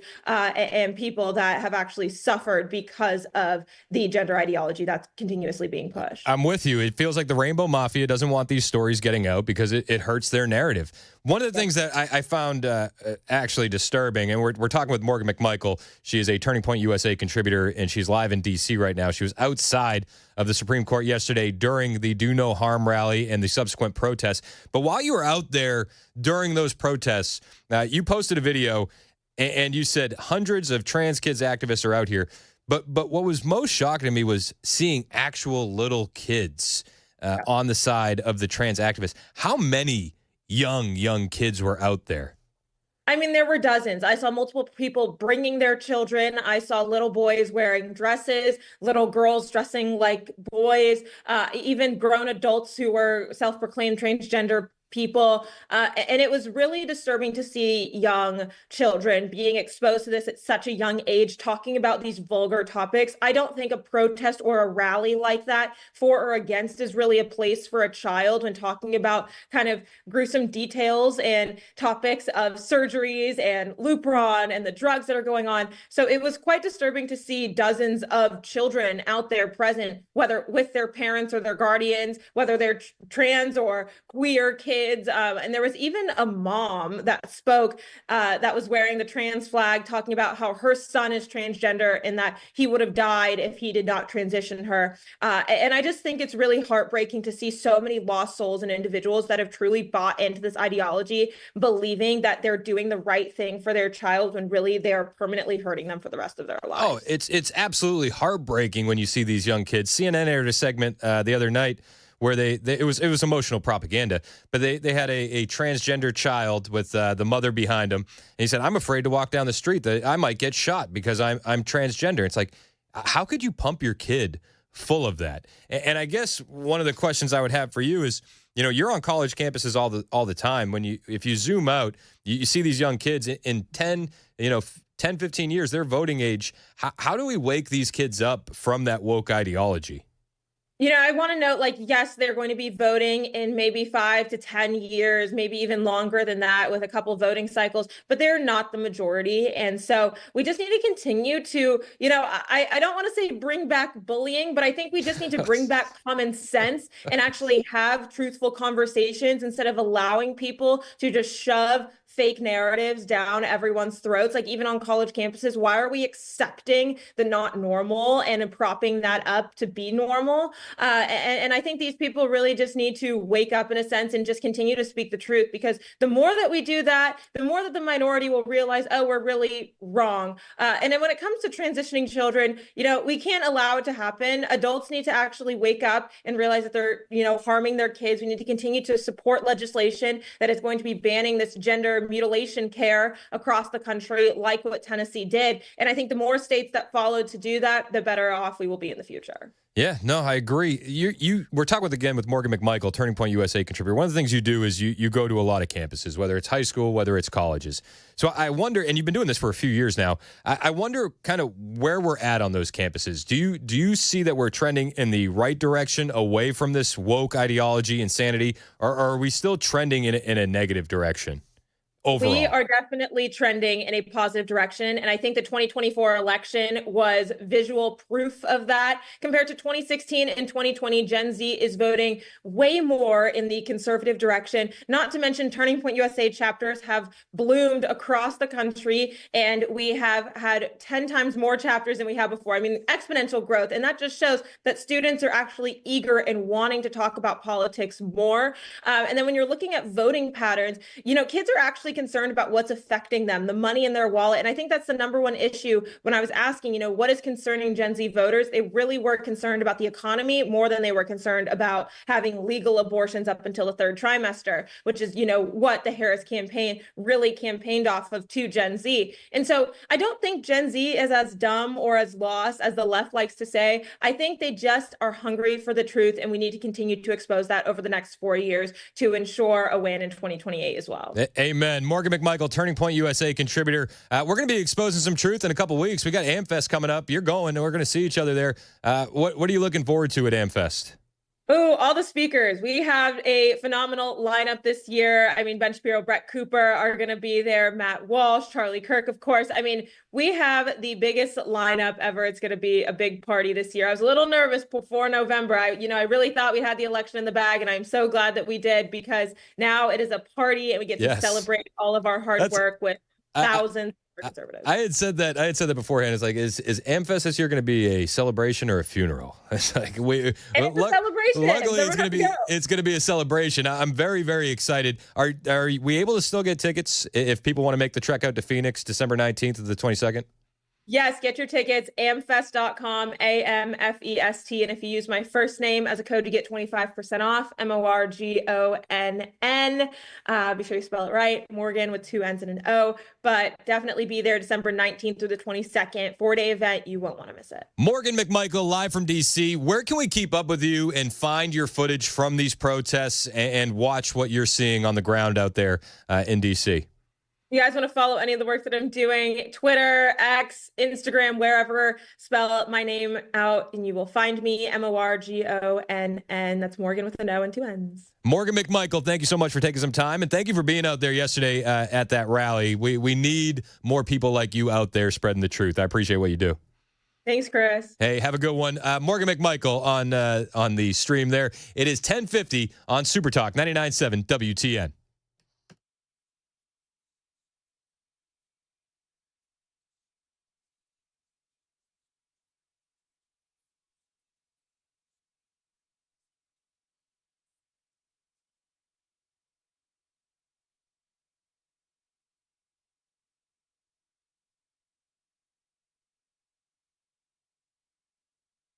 Hey, what's up, guys? It's Matt Murphy in the middle of downtown Franklin, Tennessee. We've talked so much about Savory Spice. I thought, why not show you the place? So let's go on in and see what's popping at Savory Spice. As I've always said, you will smell the spices even before you walk in. I can smell them right here in the doorway. Come on in and let's introduce you to the one and only Holly, who is the owner and proprietor of Savory Spice. Say hey, Holly. Hello, everyone. Now, enough about Holly. Let's talk about spicy and easy products like the incredible taco soup, which, as I said, you put this in a crock pot, you put all the ingredients that it tells you to buy right there, you put the spices in, and it's so easy. So if you don't know what you're doing around the kitchen, it's a perfect way to find your way around the kitchen, as is the Mediterranean dill risotto. Now, for the holidays, pumpkin pie spice. What doesn't it have, Holly? Pumpkin. Doesn't have any pumpkin in it. That's a fun fact for all of you kids out there. Now, if you stop by Savory Spice, either in the Franklin location or at L&L Market, you can get yourself a sample of the dill dip, which is my absolute favorite. Just tell them Matt Murphy sent you to Savory Spice with purchase now. So come by Franklin or L&L Market in Nashville and come see Holly and the entire crew at Savory Spice.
More fallout from the fatal police beating of Tyree Nichols in Memphis. We'll tell you about it at 11 on Super Talk 99.7 WTN. The return of Ken Weaver. Welcome back, sir. We missed you. Thank you, Brother Chris Hand. You feeling better, man? No.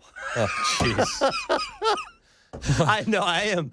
I'm a lot better than I was, dude. Well, you're an absolute soldier. I can still hear it a little bit in your voice. Whew. Man. I got some throat coat Mandis left back here if you need it. No, I've got I've got plenty of other stuff. I'm happy to give you Mandis's throat coat, T. No, I got to leave that for Brother Dan Mandis. All right. He's got like 7 boxes, 7 boxes? Yeah, that's just for the week. I was going to say that was just for Monday. That was just. Well, glad to have you back. Dave on the road wants to talk about trans rights. Dave, you're next on Super Talk. How we doing, man? I'm doing great, man. How are you? I'm good. What's your comment? Well, approximately 5 years ago, my 16-year-old son, out of nowhere, decided he was trans. And immediately I told him that he's not going to change anything while he lives with us. When he turns 18, he can do whatever he likes. Yeah. So he calls his mother, who lives in Alabama, and she was in the process of finding her third husband, and she said he couldn't move down there with her. So he said that he was going to kill himself. Well, at his mother's suggestion, we take him to Vanderbilt. Immediately Vanderbilt said, he's 16 years old. He's in charge of his own health care, so we can't tell you anything. They started calling him by whatever name he chose, and that was on a Friday evening. On Saturday morning, they brought in a trans person paid for by Vanderbilt to normalize it. And then the doctors acted like we were crazy for believing the way we believe. How does that feel as a father when your son is still a minor and you've essentially been taken out of the driver's seat? Like a freaking nightmare. I mean, I was blown away. I mean, as a father, you want to, your son's just starting his life, and you want to protect them and guide them and set them on the right path. And you see this happening. They're just destroying, it's impossible to verbalize. Man, I'm sorry you're going through that. What came of it? What ended up happening? Well, man, it took me, it really honestly took me 2 years to be able to emotionally separate myself from the situation. I was in shock. I literally came to 2 years later and realized that I was just going through the motions of life, and I had been in shock. And because I was the rock in his life, and I was the only person that was constant and steady and took care of him and always there for him.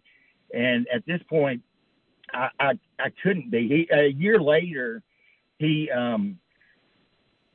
ended up moving with his mom because she would do anything to get him back because of his childhood, and she said, "You're the best daughter I could ever ask for." And so he ended up moving with her. And he called me a year later, and he said, "It's been a year," and he gave me an ultimatum: either you start calling me by whatever name I choose and accept whatever my decisions are, or there's no need in us having a relationship. And I said, "Look, I've always encouraged you to be yourself, not be anyone else, to be yourself. And I hate that it has to be this way. I love you." And he hung up on me. But first of all, I found out how this all initiated. Of course, we got his phone right then, when all this happened, and looked at everything, trying to figure out what was going on.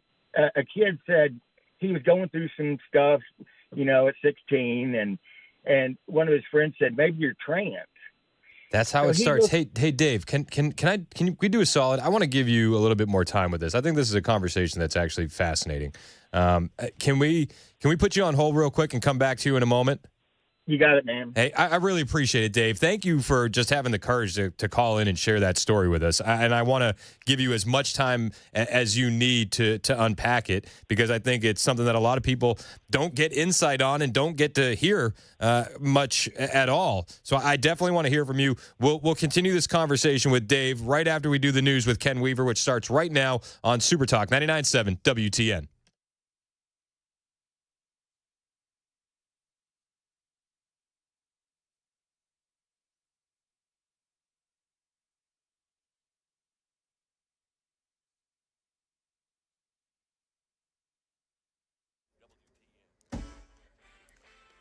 I'm Ken Weaver with your top stories. Got the full forecast in 5 minutes. Got more fallout from the fatal police beating of Tyree Nichols in Memphis.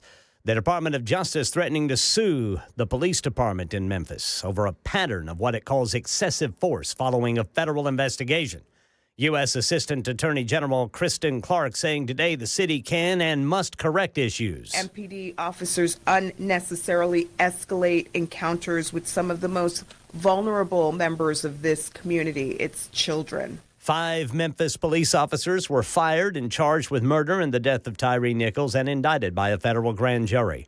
An arrest has been made in connection with multiple fires at an apartment complex in Antioch early this morning. News 2 reporting one person was questioned after fire crews doused 3 fires at the Lyric on Bell Apartments off Bell Road. One of those fires caused a building to collapse. Fortunately, no one was inside. It was a vacant building that was being renovated. A body was found in the yard of a Springfield home early this morning. Now police are investigating. The body discovered near South Main Street and 21st Avenue around 4:15 this morning. This according to Smoky Barn. Robertson County EMS said detectives are looking at whether the person was homeless. And crews are battling multiple fires in Sevier County this morning. One of them, 35-acre fire at Walden's Creek near Shagbark, and it's led to the evacuation of about 30 structures. Firefighters say high winds are fueling the flames, one of which began when trees fell on power lines. That's the latest news. Weather is next. I'm Ken Weaver, WTN News.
It's 11:07 on Super Talk 99.7 WTN. My name is Chris Hand. A little while ago, we were talking about U.S. versus Skirmetti, the ban SB1 blocking child sex change operations and medication for minors. We like it, and I think the Supreme Court is going to land in our favor. We had Morgan McMichael on talking about the protests that were happening outside the Supreme Court and the Do No Harm rally. And then we got a call from Dave. Dave is driving through, and he's hearing the conversation. He wanted to tell us about his own experience that he had when he found out his then 16-year-old wanted to transition. Dave was kind enough to wait on the line because I wanted to give him a little bit more time to unpack this story. Dave, I think the best place to start would be kind of at the beginning again. When did you find out, and how did you find out that your son wanted to transition? Oh, man, it was his 16th birthday, and the weekend prior to this, he had 3 guys spend the night. I went through a battle to receive custody of him for like 10 years, and I received custody of him when he was 13.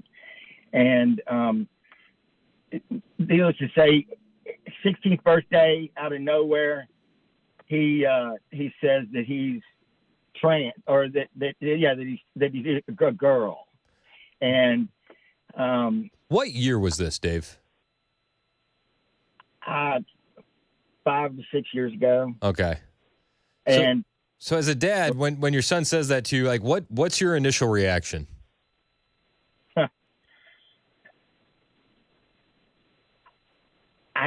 I didn't have one. I didn't know what to say. And it honestly took me. It just came out of nowhere. I mean, he grew up around. He listened to you guys, Super Talk, all around me. He was totally conservative. He went to a great school.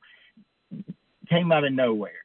So immediately, what we do is get a cell phone, of course, and start digging through it, researching.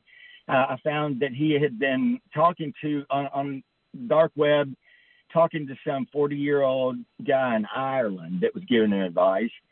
And then ultimately I found out that he was talking to a friend of his who said that he was going through some issues, and his friend said, well, maybe you're trans.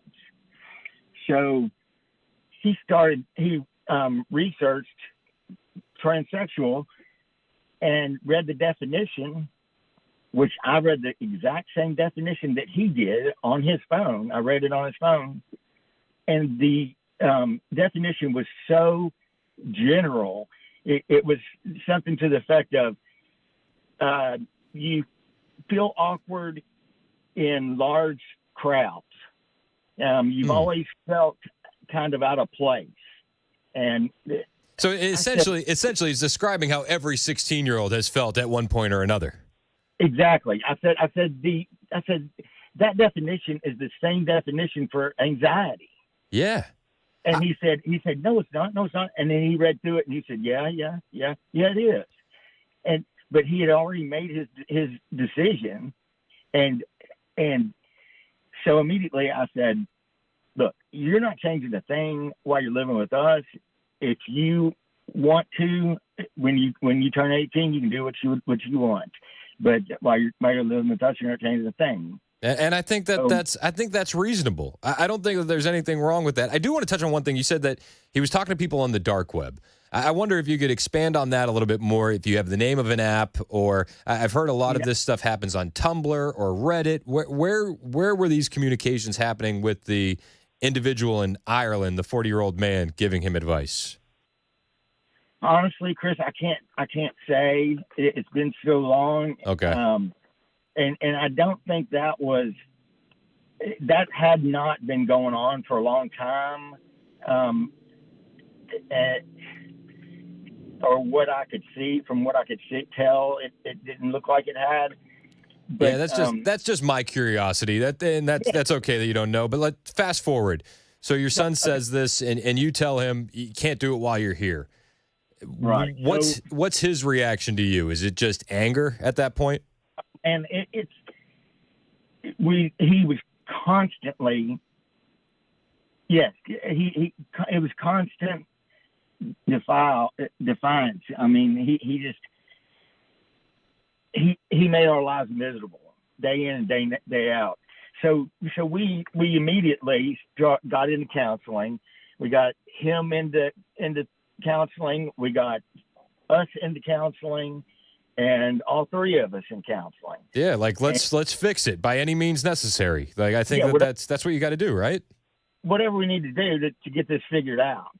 And so he would not do anything that the therapist suggested. He would not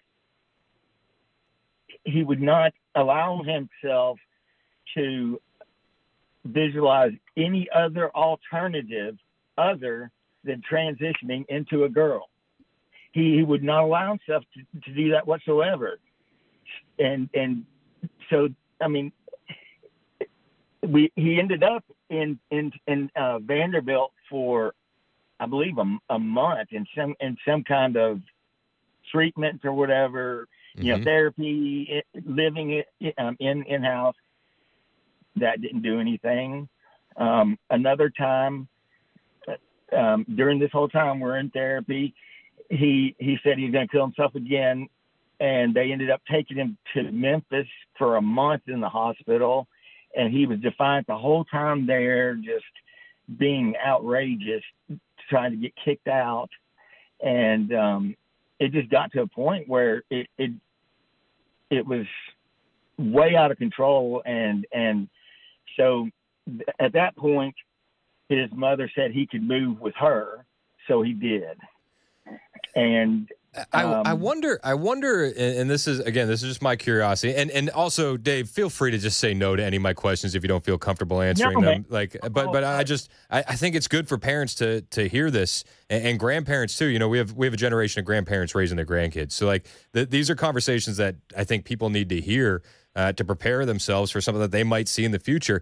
And I wonder if what we know about Vanderbilt now, if you look back on that time going to Vanderbilt, do you think it made it helped at all, or do you think it made the situation worse? No, absolutely not. It made it worse.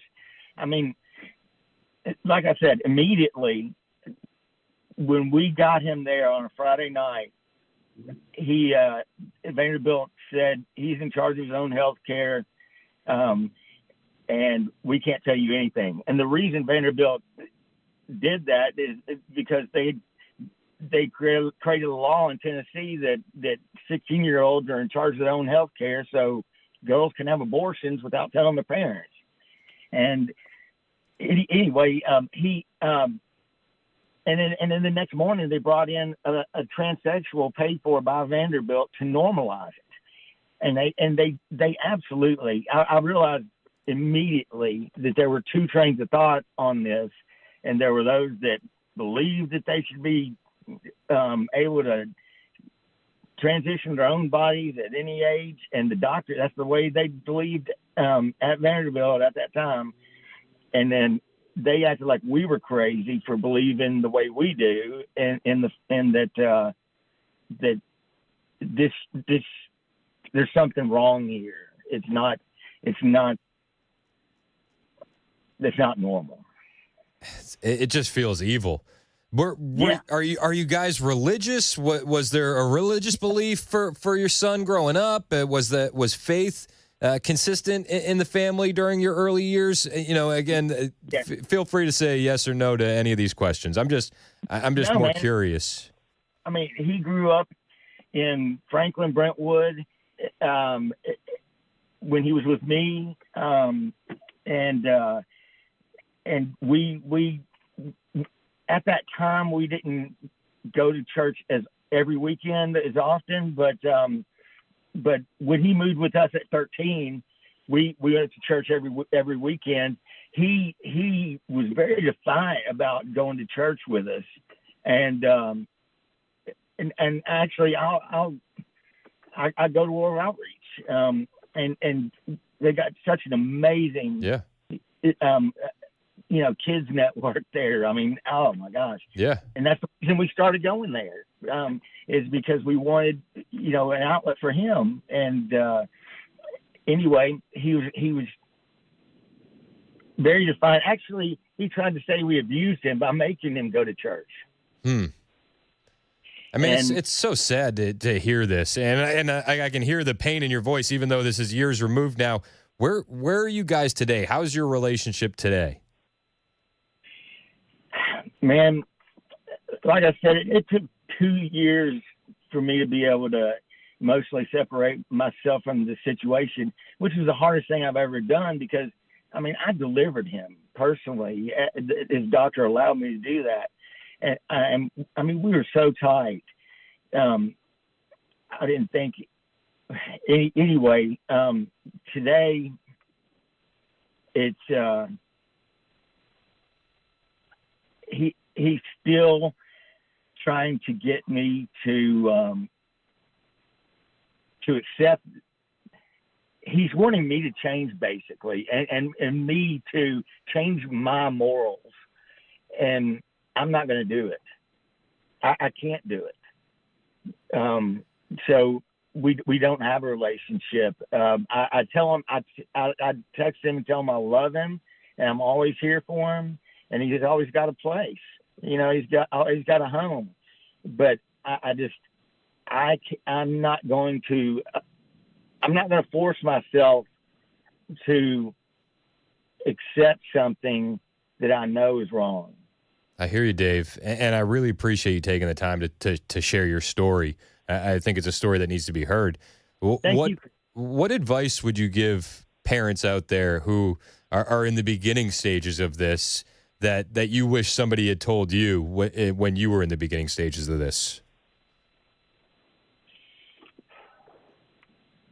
Well, I had immediately when that happened, I got online and started researching as much as I possibly could about all of this stuff. And there's so much rhetoric out there that it's impossible to know what's true and what's not. And I don't know how much things have changed since then, but I would say, trust in your pastor or whoever. Trust in your own feelings and beliefs, and trust in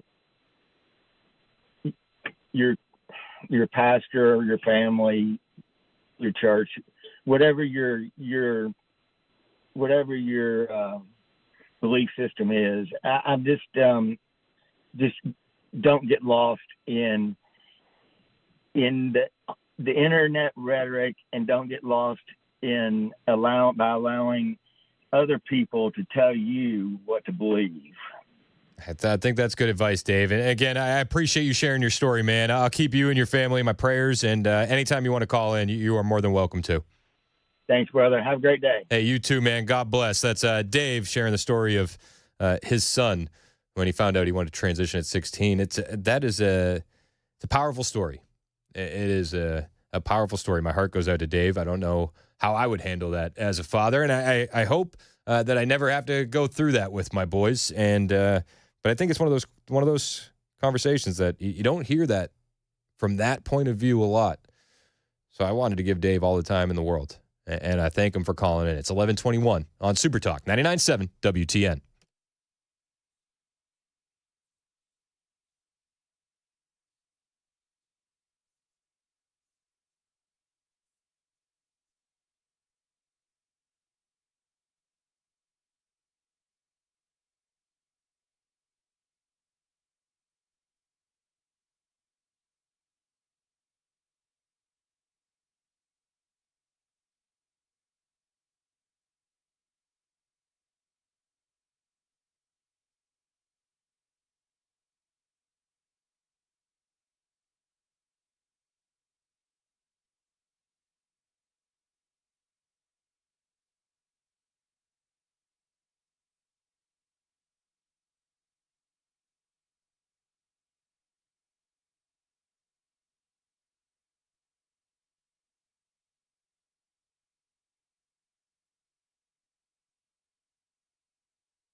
Did you know you're overpaying for your health and wellness products? With over 20 company-owned brands offering its members vitamins, supplements, wellness, and skincare products, you're able to save up to 70% off retail. Members Nutrition can't change your life, but we can change the way you live.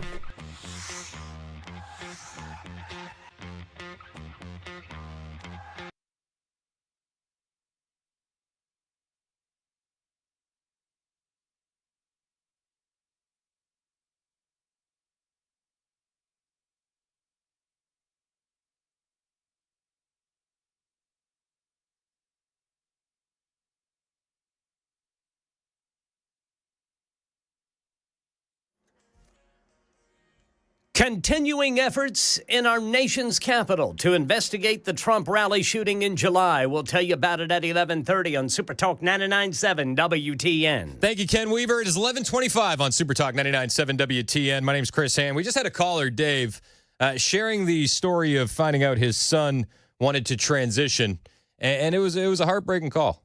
It was a heartbreaking call. It's tough to hear a dad have to go through that. But it brought us another caller. Brandy in the borough, who is a transgender individual, wants to weigh in on the conversation. Brandy, thank you for calling. I appreciate it. Thank you. I would just like to say that I've been transgender. I'm middle-aged, and I've been transgender ever since I can remember. This is not something that I just decided one day because somebody put it in my head. That was the days before the internet, and I felt really alone. I wished I could have talked to someone. But I don't think that kids, children, juveniles should be having any of this done unless it's been years and years and we've exhausted all other efforts to maybe delve into it. I really appreciate your call. I'll be honest with you. I didn't know which direction you were going to go, and I was open to hear whatever you wanted to say. Why do you think that as a transgender individual? Why do you think that minors shouldn't be subjected to this stuff? Well, every new toy that comes out, every fad that goes on, all the juveniles, all the kids, they want to participate in whatever's happening. And I think that at that age, they're just going to flop around to whatever sparkles and leads them the most. So they're too young and not sure of what they want. I don't think they should be making drastic changes.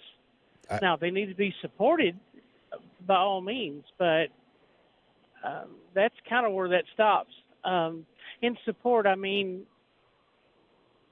don't chastise them. Don't humiliate them. Make sure they haven't had trauma in their life. I've been on hormone replacement therapy for over 10 years. I love the changes that have happened to my body. I would not take it back. I've not had any surgery and probably won't. But do you when you look at what they're doing to kids, and you said you've been on these hormones for a decade-ish. Do you think that the medical industrial complex is looking at this as a payday, as long-term customers when it comes to these kids? I think some do, and some think they're really doing the best they can for the child. What do you think the percentage is of people who think that they're doing the best for the child versus people who think it's a payday? It's just a guess, but I'm thinking 30% are doing it for the payday, and the remainder are doing what they think is best. As far as suicide, I would probably go the exact opposite as you. I would go 70-30 the other way. Just an opinion. How you're looking at exactly. It's just my opinion versus yours. But yeah, there's definitely some that are looking at it as a payday. I can tell you this, that I'm glad that I got on hormones, but when I did, it was really easy to do. I could have probably done it a lot younger had I known that was a possibility. Do you think it's too easy? Brandy, do you think it's too easy to get those drugs? It was what I needed, and I'm glad that I did. Well, no, and just taking yourself out of it. Do you think it was too easy to get those drugs? Probably so. Do you support the restrictions that Tennessee wants to put in place? Again, I'm going to go back to what I said earlier. If the child has demonstrated for years and years, and it's not just something that they've came up with because somebody put it in their mind or whatever, then I support it with exceptions. I mean, as a transgender individual, you probably know better than anyone, what goes into this kind of care. And I'm sure you understand that, especially for the boys, if you put them on puberty blockers, they're never going to be able to have that surgery that people say is, life-saving down the road because you need to have equipment to work with to do those surgeries. Wouldn't you say that the actual ideology pushing this is counterintuitive at the end of the day? Yeah, but there again, I don't plan on having surgery, so it wouldn't have made a difference to me. But yeah, they're kind of putting the cart before the horse, and like you said, they need development in order to help with the surgery later. But then you've got the secondary characteristics such as the voice, the masculine body, the masculine face. So that's a detriment for sure. It's an interesting conversation. Brandy, I appreciate you calling in and sharing your experience. And thank you for saying that you don't think that this should be done on kids. I completely agree with you. Okay, thank you. Hey, call anytime. I appreciate it. It's 11:31 on Super Talk 99.7 WTN.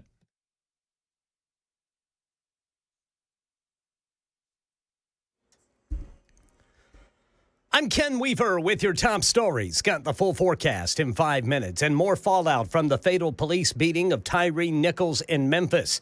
The Department of Justice threatening to sue the police department. U.S. Assistant Attorney General Kristen Clark saying the city can and must correct issues they found in an investigation. Our investigative team includes career attorneys and staff from the Civil Rights Division and the U.S. Attorney's Office, and more than a dozen experts who specialize in police department management, use of force, statistics, and other areas. Continuing efforts in Washington to investigate the Trump rally shooting in July. Testifying before a House panel today, Acting Director of the Secret Service Ronald Rowe telling lawmakers his employees failed to adequately protect President-elect Trump. I've implemented numerous systemic and strategic changes to prevent these failures from ever happening again. A top McDonald's executive says the company has work to do to rebuild trust after the recent E. coli outbreak. Brian Clark with that. The FDA declared the McDonald's E. coli outbreak over, but the president of McDonald's USA, Joe Erlinger, says we let people down. And so I want to apologize to all of our customers out there who were harmed by this incident. One person died. More than 100 got sick from the outbreak that was linked to onions used on quarter pounders. Erlinger told ABC News McDonald's stopped using the supplier facility linked to the outbreak and stopped sourcing onions from that farm. That's the latest news. Weather's next. I'm Ken Weaver, WTN News. 11:33 on Super Talk 99.7 WTN. It's Chris Hand, and I want to tell you about my friend Shane Ring over at Cover Nash. We talk about Shane all the time. Open enrollment is here for health insurance, and not only does Shane have 20 years of experience to help you pick out the best insurance, but he's going to shop the entire market for you to find the best plan. He has over 75 different companies to shop from and every type of plan available in the market. He can help you no matter your income or health situation. Seriously, don't let yourself or someone you know get taken advantage of by call center agents and limited, overpriced health coverage. Shane can easily be saving you 30 to 60% on your monthly premiums. I've seen it happen, and many of these plans will even pay you when you use them. So what you do is you call Shane Ring today and let him know that Chris Hand sent you. He'll show you how much you could be saving on quality coverage immediately. 615-465-0023. That's the phone number for Shane Ring. 615-465-0023. Or you can hit the website, covernash.com, to book an appointment with Shane today. Get a quality health plan managed by you, not the government. Isn't that what we want? Covernash.com.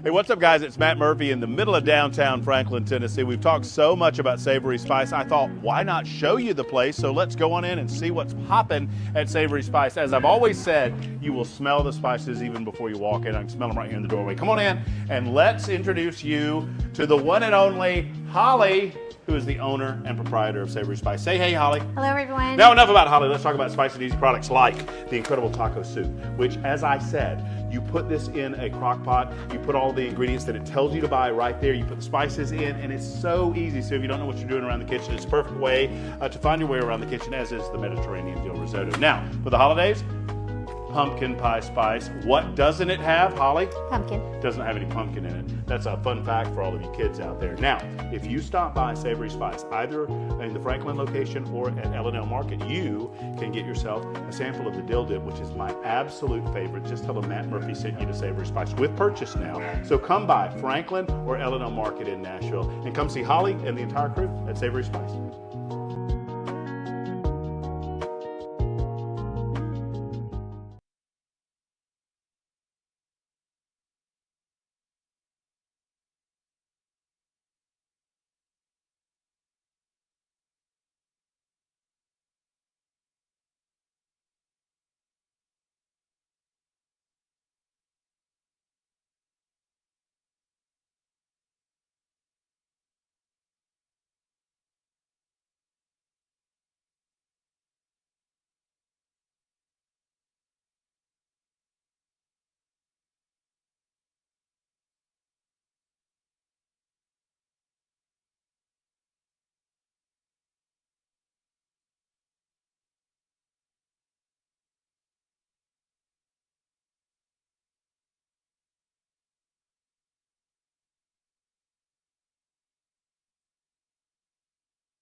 It's 11:37 on Super Talk 99.7 WTN. My name is Chris Hand.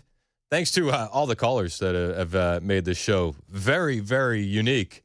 From Dave to Brandy and Morgan McMichael calling in earlier to let us know what was happening on the ground outside the Supreme Court. Fascinating. It almost left me with no time to get to this story, which I've been wanting to talk about. That United Healthcare CEO. Insane. The shooting suspect has been unmasked in new photos. He's believed to have left a message on bullet casings. At first, you're like, is this a trained assassin? But now it's looking more and more like this is a guy who is angry about an insurance claim, right? Like a family member must have died, and they didn't give him the care that they needed.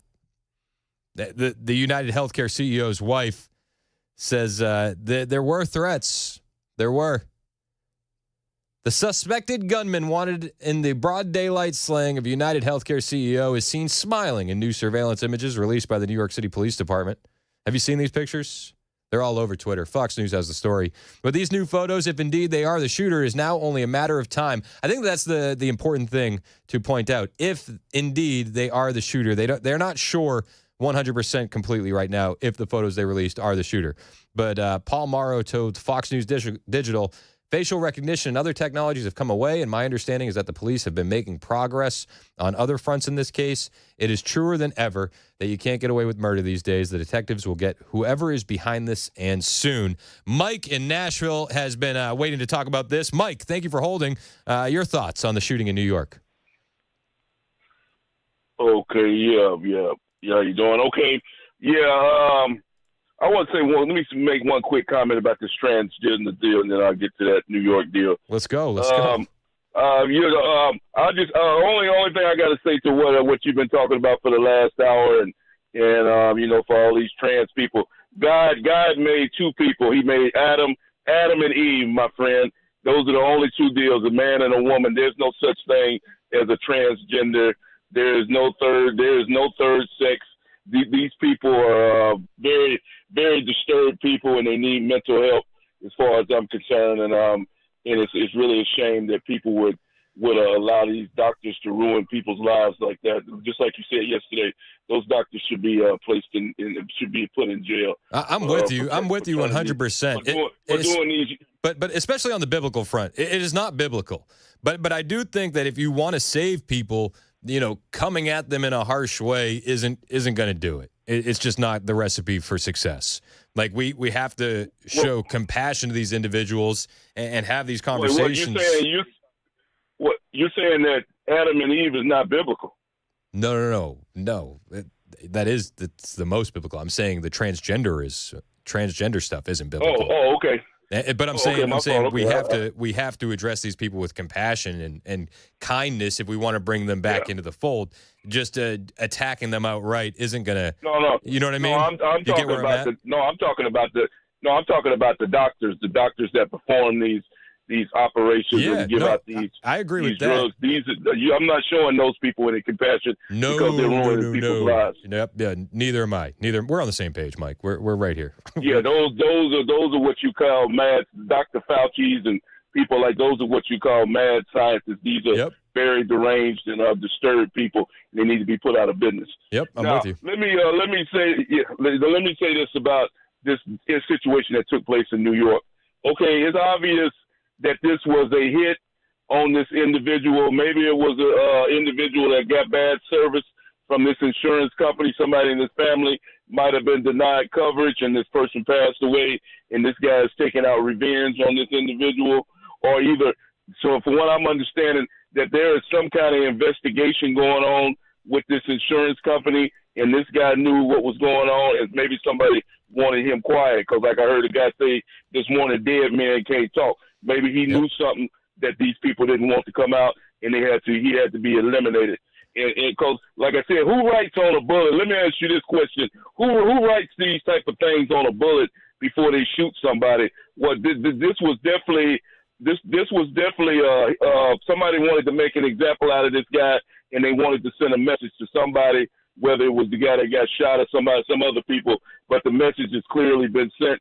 And as far as I know, the guy's still on the loose right now. He needs to be captured immediately and placed under arrest before he tries to, harm somebody else. But like I said, I don't know too much about this guy that was shot yesterday. I hear that he was a family man, he's a wife and kids, and I don't know anything about this man's personal life. I hate to hear about anybody getting killed. Yeah. And like I said, any shooting is unnecessary. So like I said before, whether that guy, maybe he was done wrong by the insurance company, but that doesn't give him the right to go out and shoot a CEO down in broad daylight in New York City. Completely agree with that. I will say this. Placed in where he belongs. What'd you say? I will say this. Just because the CEO has a wife and kids doesn't necessarily mean he's a good guy. We've have a history of people with a wife and kids that have been evil. So putting that aside. Oh, yeah. The bullets. Yeah, I agree with you that. The message that was written on the bullets were the words deny, depose, and defend. And that echoes a book that condemns insurance companies not paying out to their customers. So that's what leads me to believe that it's somebody that was denied service in some way, and less about a hitman. Though, if you wanted to throw somebody off the trail, that would be a quick way to do it, right?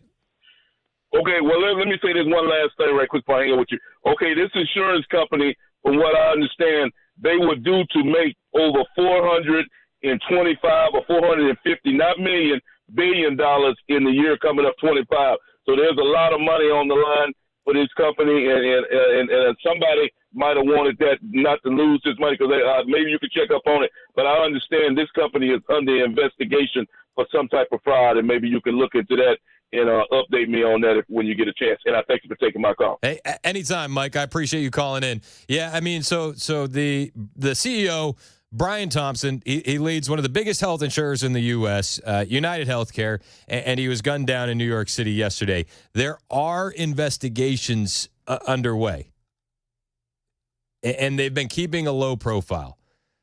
And this investigation has been going on since 2023. 2023. I'm not exactly sure on the specifics on the investigation, but I'll pull them up. But the healthcare company was under investigation. The messages on the bullets lead you to believe that this would be somebody who was disgruntled and he had, they hadn't received care. But hey, that very well could be somebody that just wants to have them thrown off the case, right? Brian Thompson was one of several senior executives at the company under investigation by the DOJ. So he was killed yesterday. He was under investigation. The New York Post has this. Apparently, he exercised some stock options and sold some shares worth $15 million on February 16th, less than 2 weeks before the news of the federal antitrust probe went public. So the stock price then dropped sharply after that revelation that the DOJ was investigating whether the company had made acquisitions that consolidated its market position in violation of antitrust laws, a source familiar with the probe told the New York Post. So that happened before the news came out. He sold a bunch of stock so that we didn't lose a bunch of money. And Thompson's stock options reportedly had several years left until expiration. So the sale of shares was his first since assuming the helm of the company and the insurance division in 2021. So it doesn't look great. It doesn't look great. But who knows? Who knows? And who knows if we'll ever get the real story out of this? You can never be too sure. Are we really going to get the information? A lot has been made about the city bike that was used to get away, it's a fascinating story. Apparently, and I'll give you the Cliff Notes version of it. There's a video roaming around on the internet, which if you want to go to my page at Chris Hand on Air on X, you can see it. I've retweeted it from Colin Roog, who's an investigative journalist. But essentially, it's like this. There was a Twitter user who is, I don't know, I don't want to call him a hacker per se, but he's a bit of a nerd. I think that's the nicest way to put it.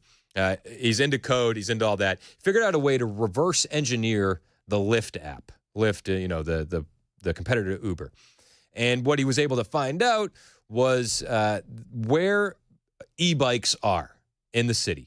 And so he ran some code, ran some scripts, and he was able to create a system where he would have every bit of data by reverse engineering the Lyft app on every e-bike, every city bike in one of those electric bikes that you can rent. It's much like we have scooters in New York City at any given time. And it does it every minute. So when he found out that there was a shooting and that there was a rumor that this guy could have left on a city bike, he scraped the data and found out there was only one bike that left from that area at the time of the shooting, and it went towards Central Park. It is fascinating that this guy was able to do this, or that even that he was already doing it beforehand. And he kind of explains it a little bit right here.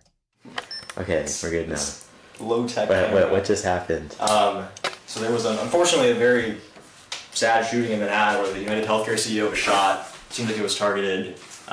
Very, very terrible. But then I was watching the news this morning, and the police chief at the news conference said that the assailant fled on a city bike, on an e-bike, which is like crazy that a criminal would flee on a bike, especially a city bike.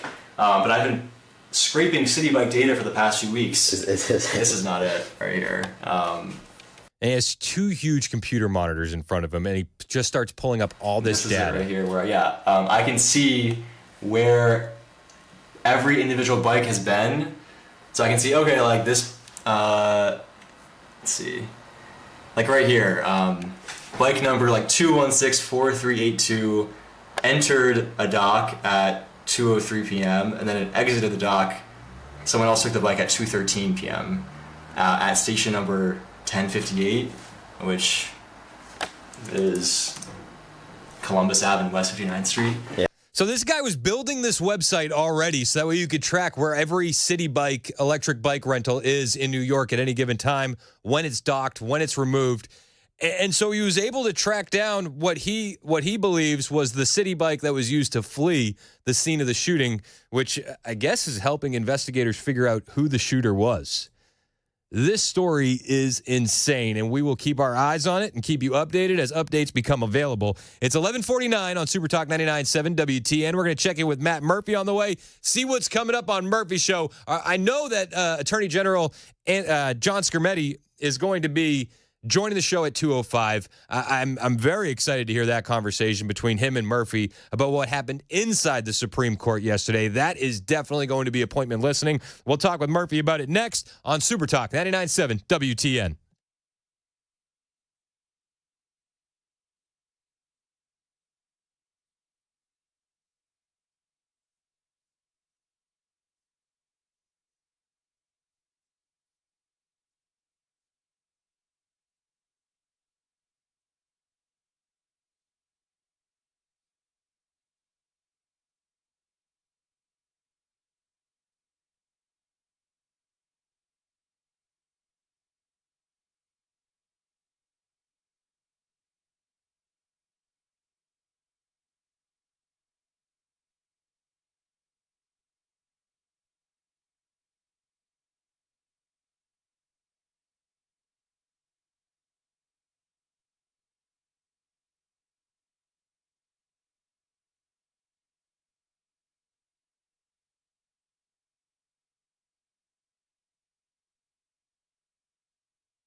It's 11:57 on Super Talk 99.7 WTN. My name is Chris Hand.